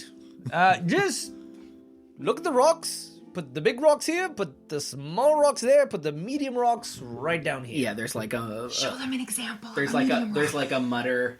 Yeah, like what's big to you is big This to... rock, right? Oh my god. Dirk, pick up a big rock for them. Thank you. I'll pick up a big... Oh, yeah. Tal, we're gonna need a stupid translator. Do you think you can take that group of people and show them what to do? Yeah, I really wanted to mix this sticky stuff. Can they be? Should we let them in charge of the cement? Absolutely not. No. Concrete. No. You see one person who's like, and sort of like in basketball when someone from the opposing team does come into the huddle by mistake, one like scrawny looking townsperson goes like, yeah, no, we don't know what cement is, but big rock, small rock, medium rock, we got that. I'll go translate. All right, guys, you pick up all of the ones between this size and this size Right? and put them over here. Great. You guys pick up the ones between, I'll pick up 2 more, this size and put them right here. Right? And then you guys, anything that's like that or bigger goes over here. Sounds good. Perfect. They get to work pretty efficiently. I like leave the examples in each section. Yeah. There's sections at the front, like on a table. It's like put him under this pile and this pile. Paige is smiling, just like, I know nothing of construction. Paige When picks we up. set up camp. That's fantastic. Paige just like picks up gravel and it slips through your fingers. What am I- So small, it's smaller than the ones. They get to work pretty efficiently, and talking with a couple of them, you do figure out that some of them have been in town long enough that they have been. We've been staying with Mick at the Furtive Frog for about 3 weeks now, and it's he's putting us up. So the least we can do is help contribute to our own cost of lodging and food. So this is the second wall that we worked on. Yeah. Who's this guy? This is just a citizen of Gildan who's fallen upon hard times in the countryside and is in town helping reconstruct some walls. Did he pronounce it Gildan or Gildane? Interesting question. This one said Gildan. They all said Gildan. Well, we love your contribution. Thank you for helping. Out of curiosity, back at the inn, what is morale like? Is everyone in a good mood? Are they... Honestly, pretty good, considering, refugee, civil war, all that kind of stuff. But it's honestly quite good. There's a couple of bards who come in and share their time, and morale's a little bit better when the real ones are playing rather than John Farmer playing his fiddle or whatever. But no, morale's pretty good. Sleep in a big pile because space is tight, but all things considered, could be a lot worse. Great. Now, you seem like a keen observer. Quick question. Yeah, sure. Since we noticed that this and I drop my voice and say this, the damaged wall happened from inside the town. Yeah. Have you noticed any suspicious characters, perhaps, at the inn? Have I noticed any suspicious characters at the inn? Anyone perhaps leaving and coming in the night? Something of the sort? He raises a conspiratorial eyebrow towards you and goes, I match it. nope. Perfect. God's honest truth. Light's honest truth. Perfect. Sounds perfect. That's bullying. Are we to understand that there are kind of explosions or has been explosions all around the wall or only on the north side? Oh, that's good. Make me some sort of charisma check to try and walk around and get info from people. That's going to be a 7, regardless of what I pick. You come across a couple people who are like, what's north? Some people are saying, oh, it's happening all over. It's happening everywhere. Some people are saying, no, it's just here, but it's kind of a mix of both. There's sort of a confused mass. And you're asking some of the people who say, like, it's been happening all over. It's like, how long you been here? And they're like, well, I got here yesterday. But I just heard it, so I think it's true. Yeah. Kind of a scattershot sort of information collect. Could I just, not necessarily speaking to people, but just with my knowledge of the city and the structures and the foundations and the walls, would I be able to ascertain particularly why this part of the wall was targeted? Is there a reason that would make this section of wall more interesting to break than perhaps another? I'm going to ask you to make a cartography check. Right. on that? Intelligence with I think it's proficiency. intelligence proficiency, yeah. Huzzah! Oh, that. Oh, mother. It's an 8. Oh, no. Brad's cursed us with his bad luck. It's rough today, guys. Jeez. Kinda hard to say. You left your map at Pendreg's Piece, so it's hard to really piece together what's around here. I'm just standing there, hands on hips. But you do have a sense that it must have been tactical. You just can't like necessarily put your finger on why. What are you thinking, Leo? Nothing good. Just in my own ears, just there's like a almost like a pounding headache, but like in the thrum of it is Braum just repeating, "Then what are you good for? Then what are you good for? Then what are you good for? Then what are you good for? What are you good for?" And it's just the pounding.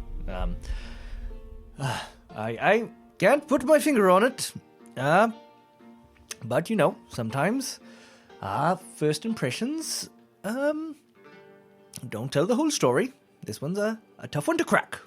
Are you flummoxed by the repair, or rather by the nature of the damage? I mean, I was hoping to understand the nature of it, but so far it has eluded me. I think the repairs, you know, you take the rocks that you can reuse, and whatever you can't reuse, you commission more from a quarry, and you know, patching it up is typically not the hardest part once you understand how it all comes together. It's like a big puzzle. That's right. Do you make the gravel pudding and you put it on the wall and... Yes. No way of saying it, yes. I've understood it, yes. All right. I was going to ask you, have you ever seen this type of damage before on a wall? No, I'll be honest. Usually we go and do maintenance. Roll me a history check. Maybe I'll be surprised by myself. Oh, I might be surprised by myself. It's a 16. Some of the work that you and Braum did on your one excursion was to Tenchiko. Yeah. And a large part of it was on the seawall, frequently damaged since it's right next to the Aryth Ocean. But you did have one short day where you were, of course, strictly on the outside and not allowed in, but just patching up a section of some decorative wall mural outside the headquarters of the first ever chapter of the Illuminators. And that sort of damage that you saw there is similar to what you've seen here. Well, perhaps an inkling. I cannot be sure. I saw it only once, but it looks like something... the same type of damage that can happen when the tricks of the Illuminators get out of hand. Yes. Do you think this would be one of the... this type of damage would come from being in front of the wall, or would it come from higher ground, perhaps? That this was the target, but not necessarily the place that this Illuminator trickery was lit up. Correct me if I'm wrong, but I believe it's pretty localized. I think they would have to be here, or at least not stay here per se, if they're smart, but they would have to have come here and then left before the damage occurred. Understood. Leroy, I want you to roll me an insight check. Sure. Nope, I was like, the curse is broken, it's a 20! It's a 2. That was a ride. It was a ride. It was not a good one. Insight. It is an 11. Wow, really? I have a +9, baby, but I rolled a 2. Can you roll me a... I think this is charisma. Sure. Yeah. It's a 14. Okay. Yeah. We're rolling hot garbage. Look, I don't know. It's could be something else. Looked like you were onto something. I wasn't sure.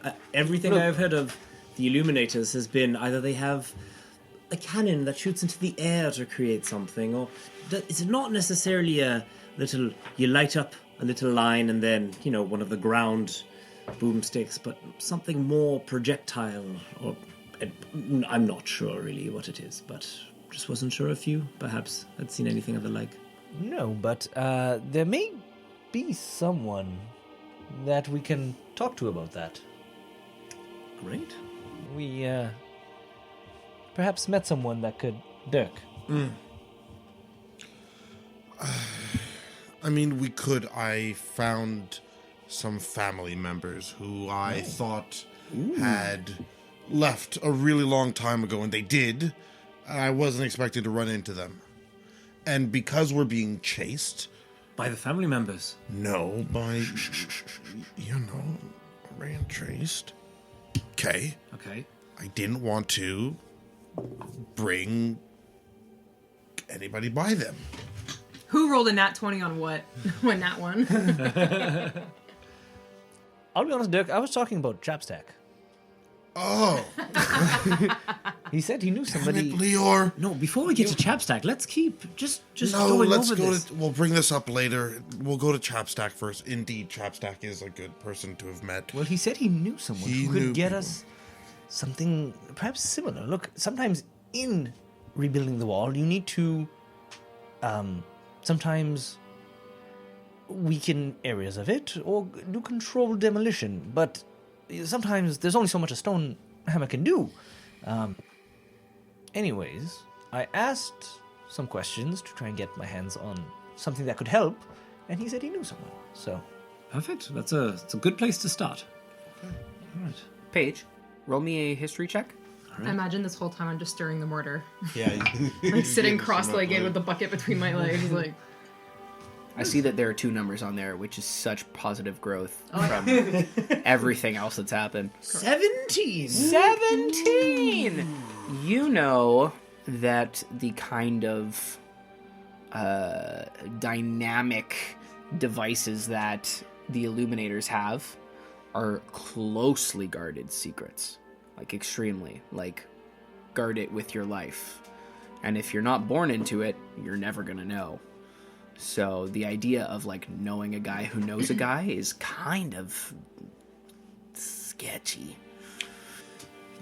That's fantastic news. A very good first lead. Question: where did you meet this character? oh, he's the one who sold me this, the stonemason stuff. He's the one who sold you that. He has his own shop. He's legit. He's legit. Yeah. Legit. You I see, mean, name's he was a- Chapstack? That was his name. What's the name of his shop? Chapstack's knickknacks. No? the hardback.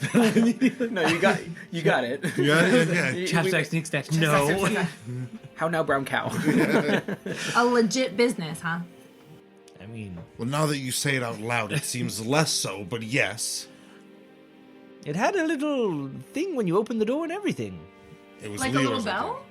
Kind of. Everything is kind of. Everything was kind of legit. Yeah. That's very convincing. I'll shrug and keep going. Nice pudding. My question is, you see, knowledge of these types of substances are not for everyone, and they're closely guarded from what I hear. Are you sure? It would be an interesting... All I'm saying is that this is a very interesting first lead. We should have our wits about us, because this type of information is not shared lightly, and not with anyone. And I know they call the stuff after the body parts that you would lose if it goes rogue. yeah, that checks out. Yes. Terrifying. Yeah. The Illuminators, right? Something like that. I have no idea who these people are. He didn't say. He just said that he knew someone who could get us something, like in that vein. Yeah. It'll be interesting to see if it pans out. For all we know. I think we might have to dig deeper. If we're to ask them questions, they might not want to give the information. They might just want to sell the items themselves. What if... Is anyone looking at us or listening to us? Because I'm about to say something a little crazy. Roll me a perception. Roll me a perception check before you get spicy. It's good for once. It is juicy. 23. You do see a group of about, there are people looking at you for instructions and stuff like that, but you do see that there's one group who's come up a lot of times to ask you for instructions. This group is composed of two folks who look like they could be brothers, who are quite tall, heavily freckled faces, and kind of reddish-brown hair, cut short. One of them with a cap that looks almost too small for his head, pulled tight over his head. Alongside them is a shorter, thinner man who has been hefting his pick and twirling it with great panache. And it's not that they're necessarily watching you, like you turn around and they're watching you, but you see that they're walking up to ask you another question, which wouldn't strike you as odd if not for the fact that they have been the ones who have done that at a rate threefold any other group of workers. What is it this time?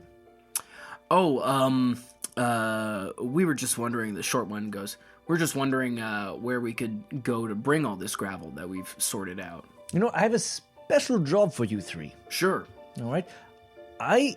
Look, the cement doesn't stick on dusty stone, and when it collapses, the rubble causes lots of dusty stone. So I'm going to need you three to go all the way to the well and get water, and then bring it all the way back, and then take the water, and then clean the stones. Right, so we got to go to the... So proud of him. Could we not take some of the snow that's on the No, bank? it needs to be clean water. No, clean water. Melted water. Oh, you're in this now too. I'm just stirring my... We haven't been putting snow in here, let me tell you. One of the taller ones goes like that seems like kind of a waste of, and the smaller ones, no, that's nonsense. Well, of course, we'll go get some clean water, and it's probably about time. There's a lunch break, so we'll go see if Mick can send over some stew like he's been doing lately while we're there. Who's Mick? Would I know who? Mick doesn't strike you as familiar, but you two hear Mick and remember the innkeeper at the Furtive Frog, Mick Irani, who is the one who seems to have been sending people over, the refugees that he's allowing to stay in exchange for getting a small kickback from the city so that he can afford to house them. Yeah. That's nice of him. Right. Great guy. Super great guy. And like, the longer Tal's talking to them, Tal's voice is getting just a little deeper. Yeah, for sure. Absolutely. Yeah, one of the tall ones is almost like trying to fight you with it. You are going to win. We're going to get water. Have fun with the water. Are you mocking me? No, I don't know what you're talking the small one about. goes, "Come, what are you?" We'll go take care of that. No problem. Thank you, gentlemen. Of course, they head off. I'll kind of like lean over and be like, maybe we save this for... Was it just me, or they were like my people are known for their patience, but they were really annoying. There was a lot of questions. I don't know it. I will. Well, like, think about it though, right? These people aren't stupid. I bet they can shear a sheep faster than my mama can pan fry a fish, but you've taken a whole bunch of farmers and asked them to be stonemasons. It's kind of like taking a sailor and saying, okay, build a house now. But these farmers figured it out. Those three didn't. Yeah, but they're asking the smart questions, right? The other farmers, they sorted exactly what they were supposed to sort, and they stand and they wait for the next instruction. These guys came up and said, okay, now what? You're probably right. All right then. You're a captain already. Look at you. Well, in that case, I'm gonna look over at Julian. I just think, what if... No. He's not actually there. No, Oh, no. he left. He's gone. Okay, he fair, checks fair. in and out every once Yeah, in a while, cool, but cool, he's not cool. actually there. Cool. What if this person that would be supplying us is also the person that is supplying them? We might want to wait to have this conversation I'm just saying. in a private place. I'm just saying. All right, well, Just an idea. back to work.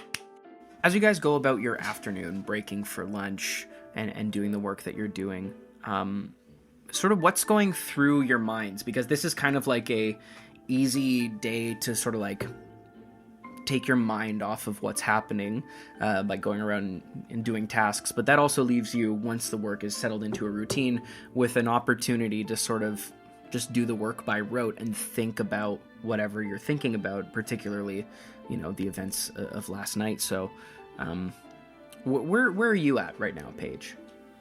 Paige is thinking of two possible things. She's thinking of what role the Illuminators play in this. Are they simply suppliers, or are they involved? It would make no sense if they were involved, but would they know who they are consorting with when they sell them product, if it is them? The other thing she would be thinking about is looking around, and Paige's strength has always been with the people, and she's trying to glean information from them, just noticing where they look when they pick up a stone. Are they looking towards where they're putting the stone, or are they looking for other people? Are they taking hints? And just trying to understand the crowd. Is everyone here to help, or are some of them looking for more information about something that that might be on their own agenda? Okay. I will ask you to make a perception check on that second half for me.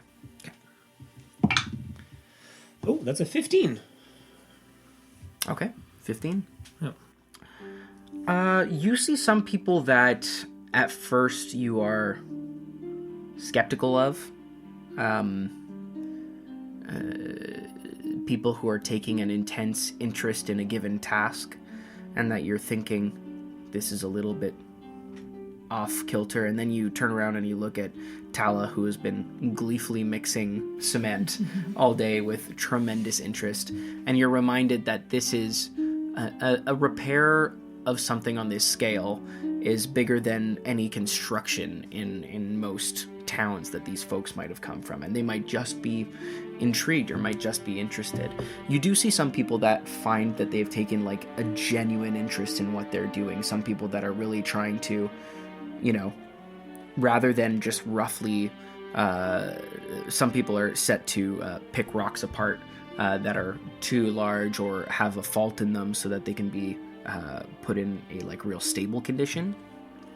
And you see some people that go for their first cut and line it up, and then and then adjust it so that it lines up better, nod to themselves, and swing. You see a tall woman who is taking out different ointments and what have you, and applying them to the hands of people who have been swinging picks and hammers all day. You see a couple of kids who are darting around. You see prankster Willis, who is darting around and going to like tie someone's shoes, but before you can catch him, the crowd covers him up. You see a man who is standing by a sort of like fire pit and warming his hands. Man with dark hair speaking with a blonde man who look like they're just sort of sharing stories together. You see kind of like this pastiche of different intersections of humanity. You've kind of been dealing with scaries on the road for a little while, and you're in a civil war, but these are still regular people for the most part, and it looks like, you know, different people have different areas that they are interested in. Maybe I'm looking for problems where there aren't any. Maybe I'm the problem here. All right. Dirk, how's your family? Decent, not dead, like I previously thought, so that's really good. It's been a good day so far. That would be my day. Just looking at that, making that realization, and trying to lighten up a little bit. Sure. Dirk. That'll lead us into you. Where are you at? Dirk's feeling a lot of emotions. First emotion is he's happy to find his uncle and his family, but now worried that there might be more people from his past that he'll run into if he so easily ran into his uncle. The second is anytime one of the group is like talking to the other, like his curiosity or his like anxiety will get the better of them, and he'll just have to go by to hear what they're talking about, just to make sure they're not talking about anything like what do we do about Dirk. So you can tell that he's like on edge, but he's really trying to play it off as if he's not. But there's like a jumpiness to Dirk, and that's probably what he's going about his day with. Just like picking up a rock, but like really slowing, passing by the group, and then when nothing's said, he's like puts one back and then like jogs back and then like walks normally behind the group. And no one said anything yet. Okay. Yeah, and I think partway through the day. You're doing one of your walk-bys, maybe a little bit after lunch, when Tal is now trying to explain the proper cement mixing technique to Lior. And Correct. You're doing... Like, no, Lior, you're not putting in enough water. If you don't put in enough water, it's not gonna... No, that's when you put too much water. No, but if you put too much water, it's gonna go over. But if you don't put enough water, then it's gonna dry out and crumble. That is correct, yes. So you gotta put more water. As Tala does a great approximation of mansplaining. I'm practicing being a boy. Oh, you're super in character. It's very good. But you're walking by with the rock trying to catch. At a certain point, Lior probably gestured over to where you were working and like looked at you and like that. And so you're walking over. Like I just dropped the... Yes, what was that? You needed me. An example? I was saying about how hard you were working. He's telling me I should sit down and shut up and be a hard worker like you. But nicer. Oh. Not my words, yours, but I think there's some truth to that. Well, that's it. Okay. Well, keep at it then. Roll me an insight check. Yeah. Natural 20. Look at that. We're turning things around. So when the voice in your head comes back and goes, "Come on, you can't possibly believe that after what they just saw. Listen, the girl puts on a brave face, but she knows what she saw. She knows what you did. They're pointing at you. You know that they're talking about you." With the natural 20, you're able to tell the sincerity in their eyes that they truly weren't saying anything bad about you. We're all good here. We're doing pretty good. I think, I'm not even sure it'll take 2 days. It may take less. That's what you're worried about. What are you worried about? Nothing. Nothing at all. All right. Oops, my bad. Sorry. Just head Pick out. up some more rocks. Hey, stop. Pay attention to me. He's had a day. Dirk. Moment, please, if you don't mind. And I'm going to walk off with Dirk. Doing a great job. Thanks. Stellar. Thanks. All right. Thanks. As I'm having this discussion, did those 3 characters come back They did. in good time, or did they dawdle? Hard to say. They came back first with water, and then, or one of them came back with water, and then the other 2 came wheeling this giant cart full of soup. That seems unhygienic. Well, no, it's not like a donkey cart. It's like Leaking through the wood. no. It's like a 3/4 of the soup is gone. like a rolling bar or something like that, Okay. and with a giant room service vat of soup. It's not that terrible, but maybe it took them a long time. It's hard to say. There's tough streets to wheel a giant cart of soup through, you guess. You look jumpy, Leor. What's, I mean, they said the attacks are coming from the inside, right? Those... Yeah. I try to think the best of humans, but those three were asking a lot of questions, don't you think? You think they were trying to listen to us? I actually didn't notice them. Maybe. We do stick out. Hey, excuse me, you want any more of this soup? We got a bit of extra portions, and you're a big fella, so thought you might want some. So kind. I would love some, thank you. Super. Be right back. I feel like Tal probably would have gone and helped serve the soup as soon as she saw it come up. Sure. I also feel that, like, in between mixing mortar, because mortar doesn't have to be mixed 100% of the time. Mixing the soup The now. other, switch mixing. No, like, the other, God, like, I'm you using know, my mortar ladle for the soup. the other, like, 20% of the time, Tal Yeah. would kind of be, like, jumping around the crowd, being, like, you know, a helping hand here, like... help an older fellow lift a rock into the right position, help somebody fill up their wheelbarrow, and like just chatting constantly, but also trying to ask as many questions as is information just being provided Sure. to kind of get a feel for the people who are here. Yeah. And you know, you're serving soup, and one of these guys who brought the soup out is going, "Hey kid, you're part of the foreman's team, right? What's a foreman? Like the man in charge, so to speak, of the job." Oh yeah, sure, Leor. He's great with stones. Yeah, he seems like it. How'd you know a guy like that? It's not exactly common that you know, you find yourself with an Ogier. No way, but you meet all sorts of people when you're on the road, particularly these days.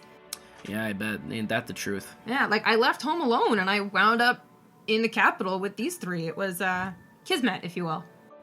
Wild. I don't know what that means. A very fortunate happenstance. Sure. Yeah, listen, different towns have different sayings, right? Absolutely. Yeah. Apparently, I'm saying Gildane wrong, and I've grown up here my whole life. That's ridiculous. Gildane is, tried and true tradition. Well, thank you, but apparently it's called Gildan now. It's like, since when? I know, everyone's so full of it, huh? Ugh. Anyway, enjoy. You do? Roll me a... I think this is like, if you're like walking around and trying to get a feel for information, I think this is like a persuasion check. Sure. I wouldn't say I'm necessarily trying to get a feel for information. I'm trying to get a feel for, like, the morale of the people, kind of. And I'm kind of purposefully trying to uplift those whose morale doesn't seem like it's high enough. So I think that's still a persuasion, but that Sure. does color sort of the information a little bit. This is not gonna go well. 15! 15. You know, the aggressive chipperness you guys experienced what I like to call last night at Kieran's Welcome when you tried to get some juice. You experienced what I call toxic hospitality. This is aggressive friendliness. Almost the sheer opposite of that. And, you know, people are a little bit glum, a little bit cold. But you do have a force of personality about yourself that does sort of draw out a little bit more conversation from people. I mean, listen, you've made Dirk a fully functioning conversationalist. That's nothing to laugh at. But you walk around and you're speaking to people, and you know, the tall woman who's going around applying salves and stuff goes, "Oh, you know, I'm the something of the mother of my town, and I do a lot of healing there, so I thought, oh, well, you know, might as well try it over here and see if I can lend a hand over here. So I think that's what we're all trying to do, is just lend a bit of a hand, so..." That's super cool. My mama tried to teach me something about herbs, but I was fiddlesticks, to be honest. Oh, you know, not everyone has the touch of it, hon, so that's fine. Not even close. I was better with the sheep. You know, everyone needs to do something different, so don't you worry about it. Mm-hmm. You do have a very motherly face, though. Do you have any kids? Just keep chatting. Yeah, for sure. I don't actually need to know. She has kids. Do you want to meet them? Oh my gosh, you get along great with my son. I mean, my daughter. Mama? You go, and at some point you are by the fire pit, where it looks like it's the sort of the job of these two men that I think you had spied earlier. One shorter with sort of medium length black hair and a tanned complexion, and the other one a tall slender man with blonde hair, who are just keeping the fire going. It's gotten a bit windy, the snow's gotten a little bit heavier, and they're just working on the fire. And the shorter one with dark hair goes, "Now it's so interesting, the company that you found yourself in, yes?" Never in all my life would I thought I'd be anywhere but the farm, yeah. Surprising the ways that the road takes us, no? The wheel turns, the wheel wills. Certainly the case. Certainly the case. How did you come to know you? Just as a curiosity, I've come to met this gentleman here. What was it? 2 weeks ago? And the taller man goes, Yeah, I'd say about 2 weeks ago would be right. You meet crazy number of people on the road, all different walks of life. Oh, for sure. People from the highest to the lowest, you know? I mean, like, I never thought I'd ever meet an Ogier, much less know his name. Right. Unbelievable, is it not? Completely. You know, if we stack the medium rocks on this side of the fire, it might block the wind. Oh, you might have a point there. And goes to adjust some of the rocks, and looks a little bit like frustrated that he didn't think of that first.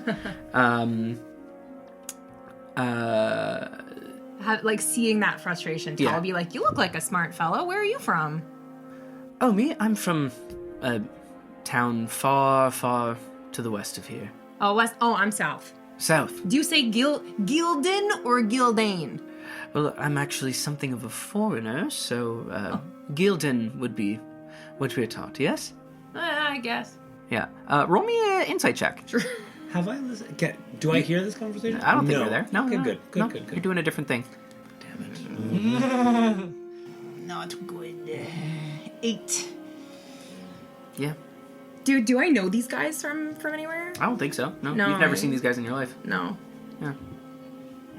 So is it one who's kind of talking more than the other? The blonder one seems to be more soft spoken. Every once in a while, he cuts in with a little bit of a jab at the other one, who sort of glowers at him. Are you both foreigners? The tall one goes, "Oh, myself? No, I come from the southern border." Oh, close by then. I bet you say Gildane. Of course. Ha Of course. Only the real ones say Gildane. It's the only way to say it. It's kind of crazy that people have been saying anything else to me, but, you know, big city, different ways. I guess so. Yeah.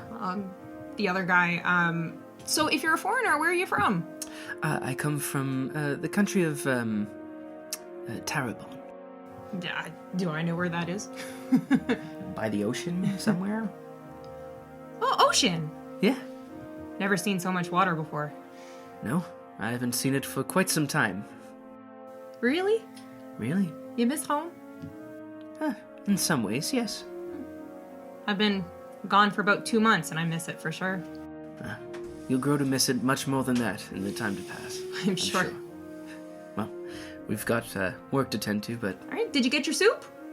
Oh, absolutely. And you see blonde one goes, "Gonna head back for seconds.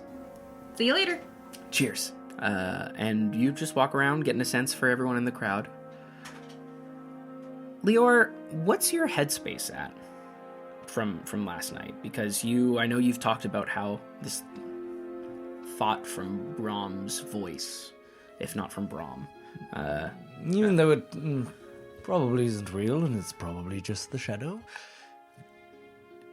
it's hard not to give it a grain of truth.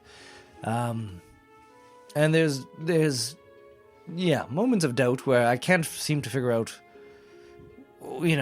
much about the whole situation. At least I can repair it. You can get them to repair it. And there's moments where I see them struggle with breaking down larger stones, and I, shift my big stone mason's hammer, and I look at it, and I let them struggle with it and take their time and get it done on their own. And just can't seem to shake the images. But just trying to understand the bigger picture. I'm not these humans.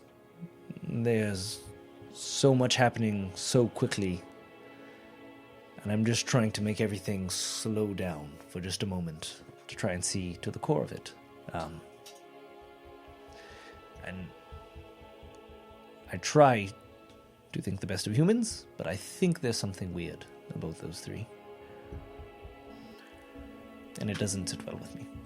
Yeah, I think you're feeling yourself sort of caught in this negative spiral and going to help the way that you know how to help, but then thinking of that look in Adeline's eyes that you saw and thinking better of it. And I think rather than, at a certain point, I think you're sitting there sort of hands in pockets and sort of unconsciously you've started to just twirl around the other letter that you keep with you.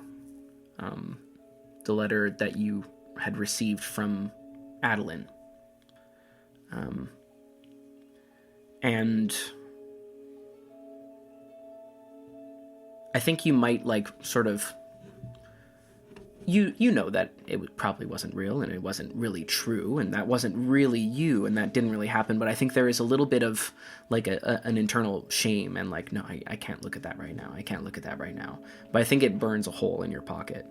And at a certain point in the day, I think you find a little spot where you sit down and read the letter that she gave you. Oh my. Oh boy. Loud and clear. From the 8 that did you intend on reading that out loud?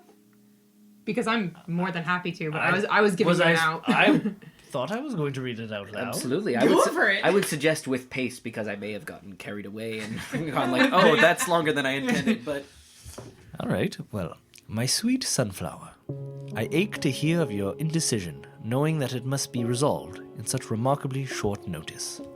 5 months is, of course, nowhere near enough time to be rational, and yet we Elantin seem to be apart from an increasingly irrational world.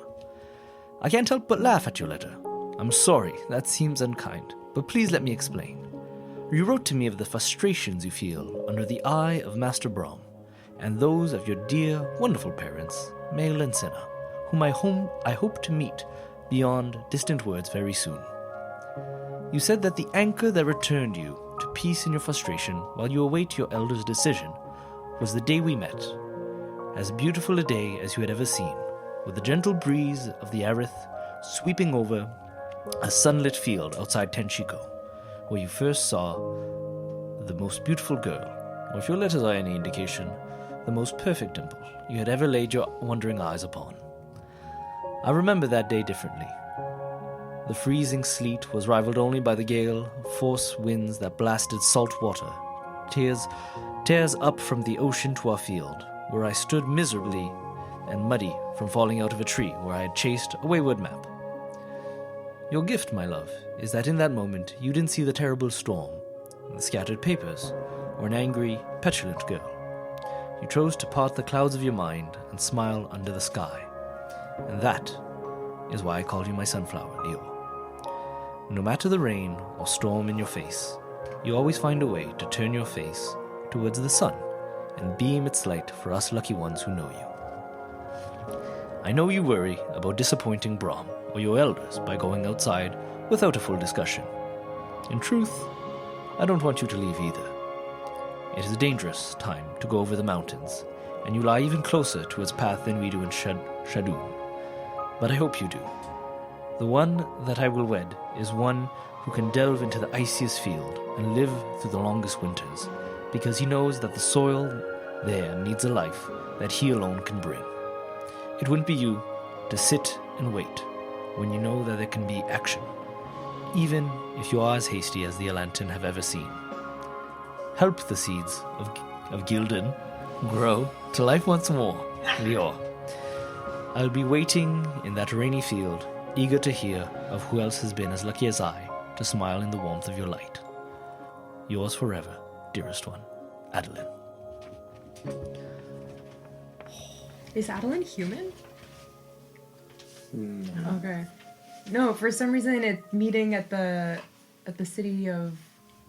In Shadoon, the studying there. Oh, I didn't think you meant in Shadoon. I thought she said in the city where you were. It is in the same area near A Tenchi. lot of Tenchico. steadings are Yeah. kind of close-ish to cities. Okay, cool. I'm just reading it and allowing it to be my talisman of protection against the uncertainty that just permeates my being at the moment. And just allow it to ground me. Is that from your mom?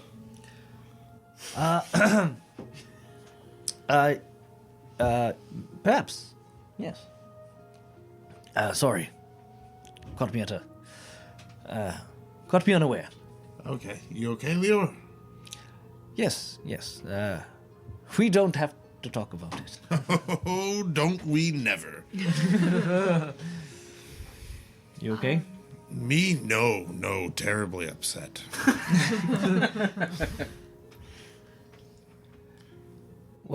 What do you do when you're terribly upset? It's kind of I usually bottle up all my emotions, push them down deep down inside, and do a training exercise of some sort. all right. I don't know training, but that last bit hasn't been working for me. Well, I'll be honest. Because of what's happening to me, it hasn't been working out for me either. Right. Well, maybe we can get each other through it. Yes. When we feel like we're losing control, we just have to look to each other. I'm gonna look around. Is anybody around me? Make a perception check. I want to especially look for those 3 idiot boys that Leo doesn't like. And I'm going to be looking with a 9. At some point, Paige would walk up anytime you see fit. You turn and you look for the most suspicious people you can find. But it's even worse because it's not the 3 strangers, it's Paige. Hello, foreman and assistant foreman. Hello. Hello there, Paige. Yes. When does the workday finish? Well, Asking for Tal, not me. no. Well, usually when the sun starts to set, because then it gets quite cold, and the cold can, damage the work that we do. So that's when we call it. Noted. What work have you been doing today? Making sure everyone understands the instructions crystal clear, and making sure everyone is fed, because take care of yourself.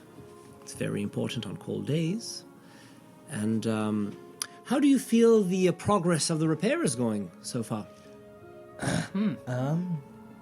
Yeah, about that.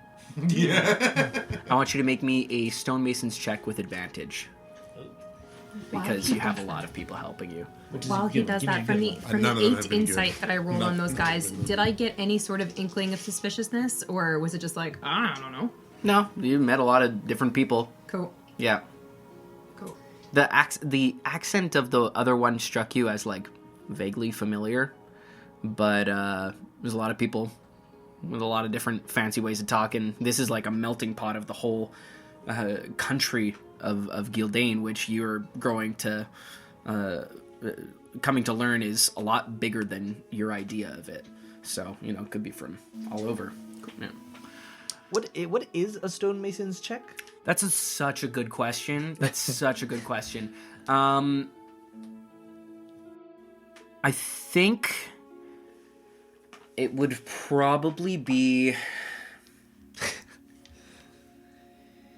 It would probably be, like, intelligence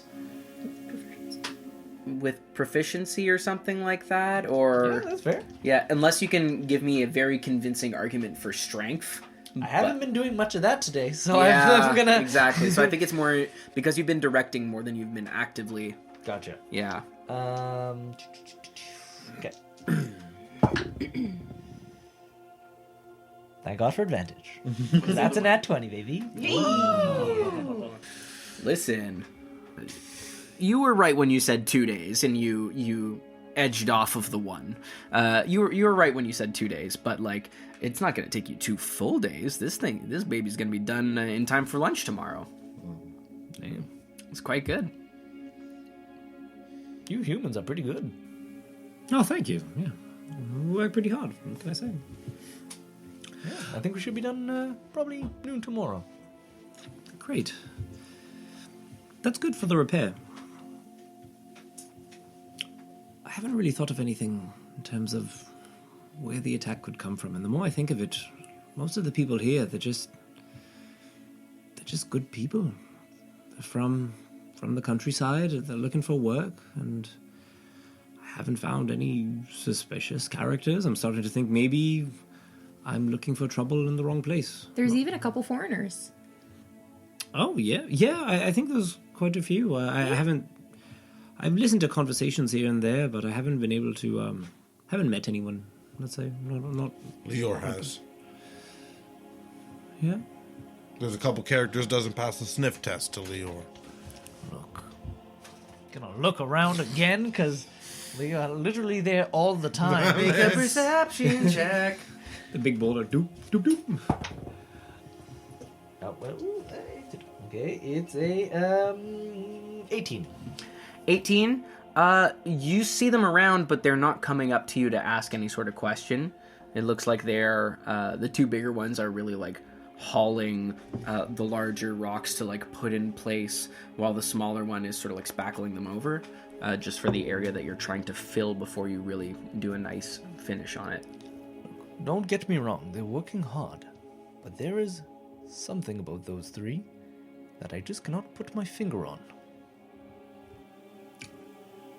Do you think they just don't trust Ogier? We've met a couple of...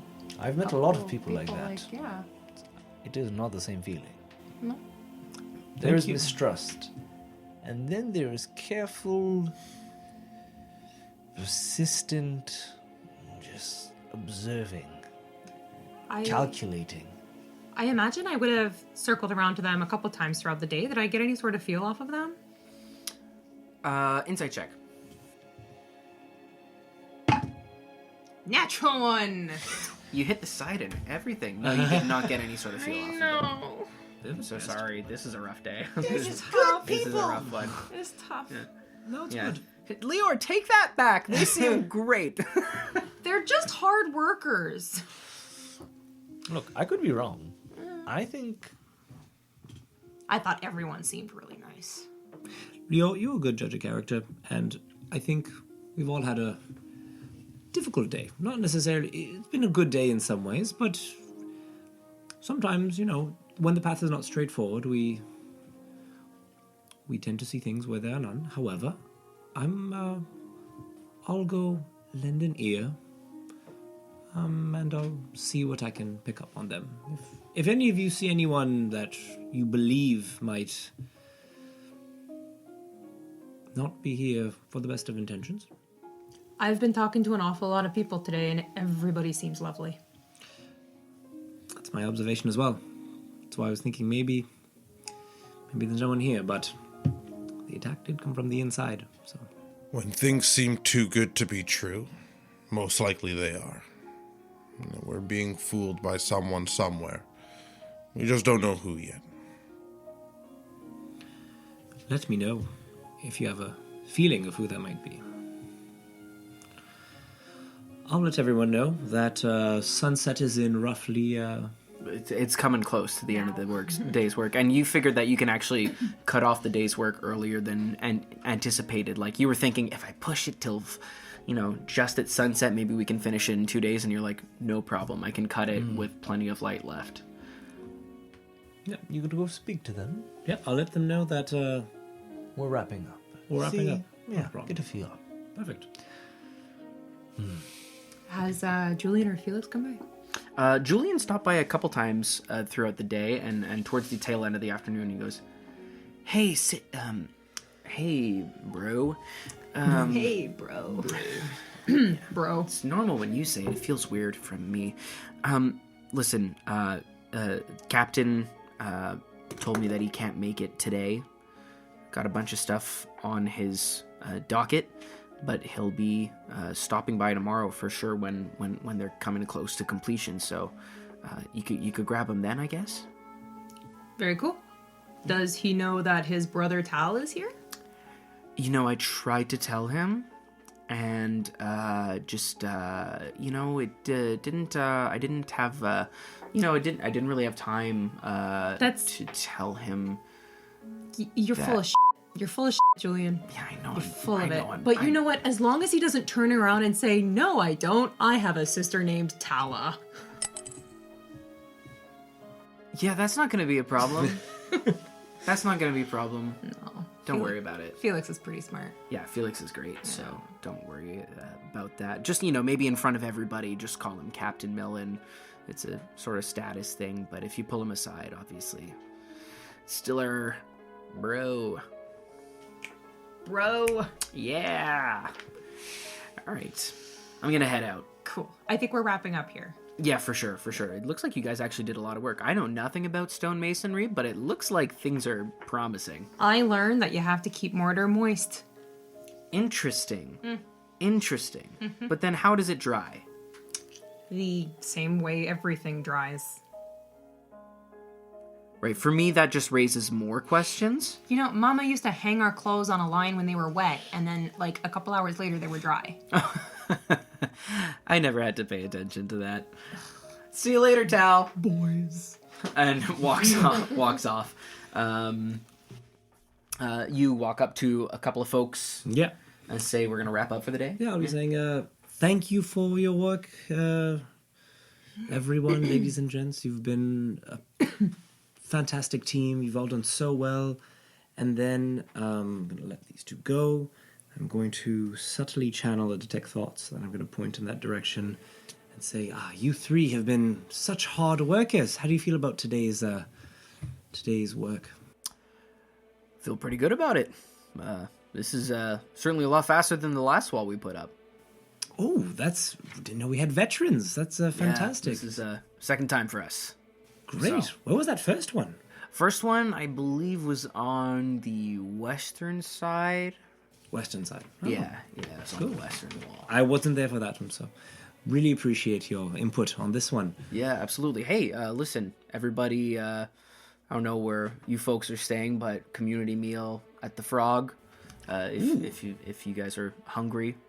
Very nice offer. I'll see what we have planned for this evening, sure. But appreciate the invitation. Absolutely. I heard the gent that runs the place, a very, very kind soul, very generous man. Give him our regards. Certainly, will do. All right. See you tomorrow. I think we're wrapping up for today. Hope to see you again then. Hey, absolutely. Thanks for checking in too. It's nice to have a caring workplace environment. Safety matters, self-care, all that stuff. Definitely, yes. Yeah, mental health, yes. Absolutely. Yes. All right. See you tomorrow. You said that derisively. No, not at all. Goodbye. During the conversation, yeah, and as I'm leaving, I'm just probing for intentions. Yes. Is there information being garnered here? Is it truly helping? Is he really thinking of, I can't wait for the community meal? Or is there someone else they're meeting? Little things like that. Yeah, so you're garnering surface thoughts with this. Surface thoughts. It's if hard, there's anything it is hard to probe for specifics. You're just sort of like skimming the surface. Yeah. You're taking a picture of the pond, not fishing. That's right. The way I've been... Are you looking to see if there's a nibble? Something before... that you could That's right, that I can put in it. That's exactly it, yeah. So I'm taking a scan before... That's right.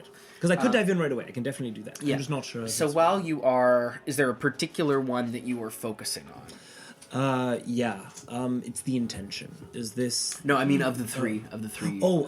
Probably the one who's... The frontman, the one who's... The shorter one who does most of the talking? Yeah, that's for right. sure. Yeah. For sure. Good day on the job. You hear, quick work, better than expected, better than hoped for. Soup's pretty good. Hoped for. Can I try? These guys keep looking around. And you catch the other two you catch the other two, like, scanning while you're having a conversation with them, and he knees one of them. And he goes, seems nice. You want to probe at hoped for, eh? Yeah. What kind of save do I need to make? Wisdom. Come on. DC 16. DC 16. Oh, we're getting a public roll. Yeah, 100%. Ooh. It's not great if... Roll. I mean, Is that a nat 20? No, that's a 10. That's a 10. Thank God. Oh, thank God. But I scared you. Oh, my God, you did. So what... Do you want me to read you what it does? When you probe, is that allowing you to be more selective about what you are searching for? Yes, like as an action, you can either shift your attention to another creature's thoughts or attempt to probe deeper into the same creature's mind. Yeah. If you probe deeper, the target must make a wisdom saving throw. If it fails, you gain insight into its reasoning, if any, its emotional state, and something that looms large in its mind, such as something it worries over, loves, or hates. If it succeeds, the spell ends. Oh, either way, the target knows that you are probing into its mind. And unless you shift your attention to another creature, the creature can use its action to... Okay. that's new. Nope. No? Did Selena's targets... Because she didn't probe deeper. She never probed. Never. No, She's because smart. Because for that. No wonder Dirk is so... So you probe Squishy deeper around me. at better than I had hoped. And the sense you get is... I thought for sure that would stay open for another week.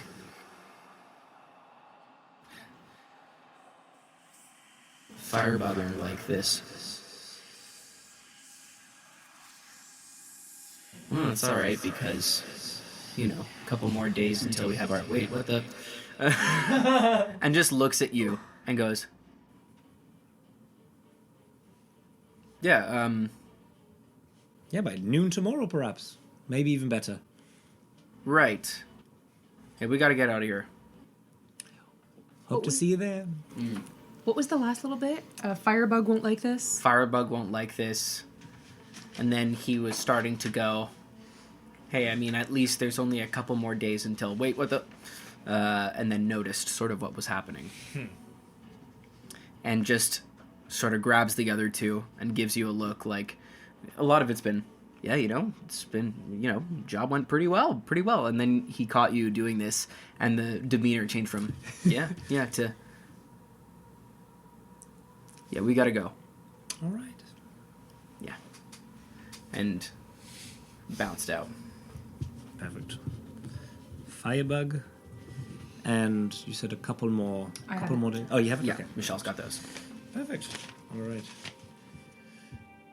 Now, I'll ask you guys, as your day is wrapping up, and you stand here in an emptying alleyway, what's your plan for the evening? You have rooms in a purportedly non-haunted locale, but as Stav informed you, the kind of liquid meals that they serve there are not exactly nourishing.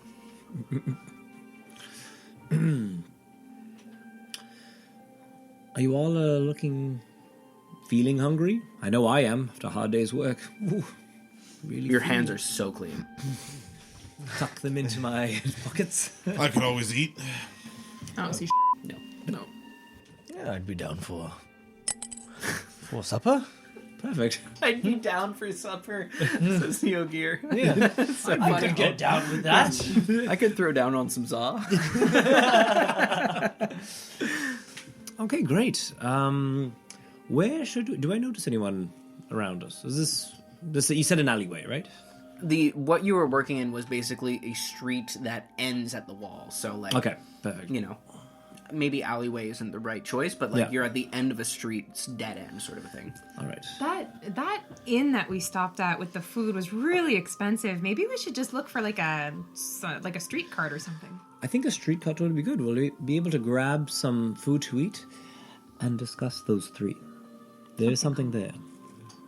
All right. What? There is something there. The last of the workers do leave, and they go like, "See you for free soup at the Furtive Frog." Just want to make sure that's clear. Yes. Yeah. Don't I'm worry. like saying goodbye to everybody by name. See you later, Jeff. Yeah, bye. Yeah, tell Mary to save me some soup. 100%. We're gonna name our firstborn Tal.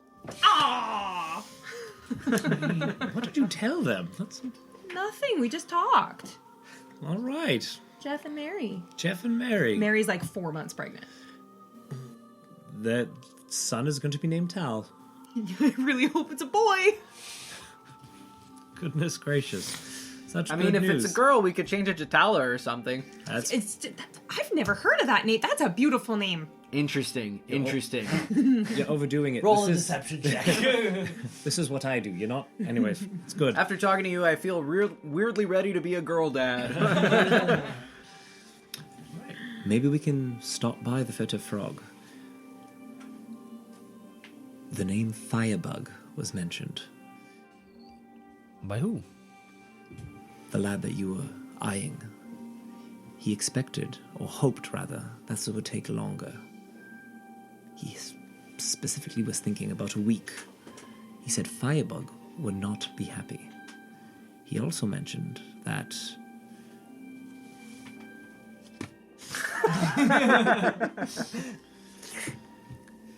there's only a couple more days until, and at that point, he wisened up, and I wasn't able to glean any more information.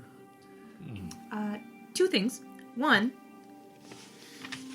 how did you get this information? He told me this information. With his words from his mouth? Not from his mouth. Okay.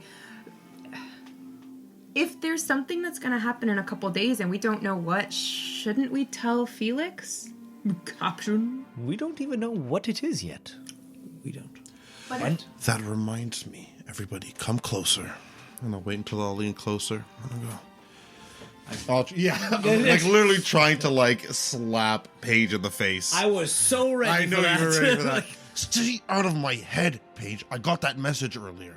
Oh, it worked. Yeah, I didn't like it. Oh, I thought asked it you to didn't. stop. What's that? Don't do it. I don't want it. Send it to Leor. It's so useful. What's the matter with you?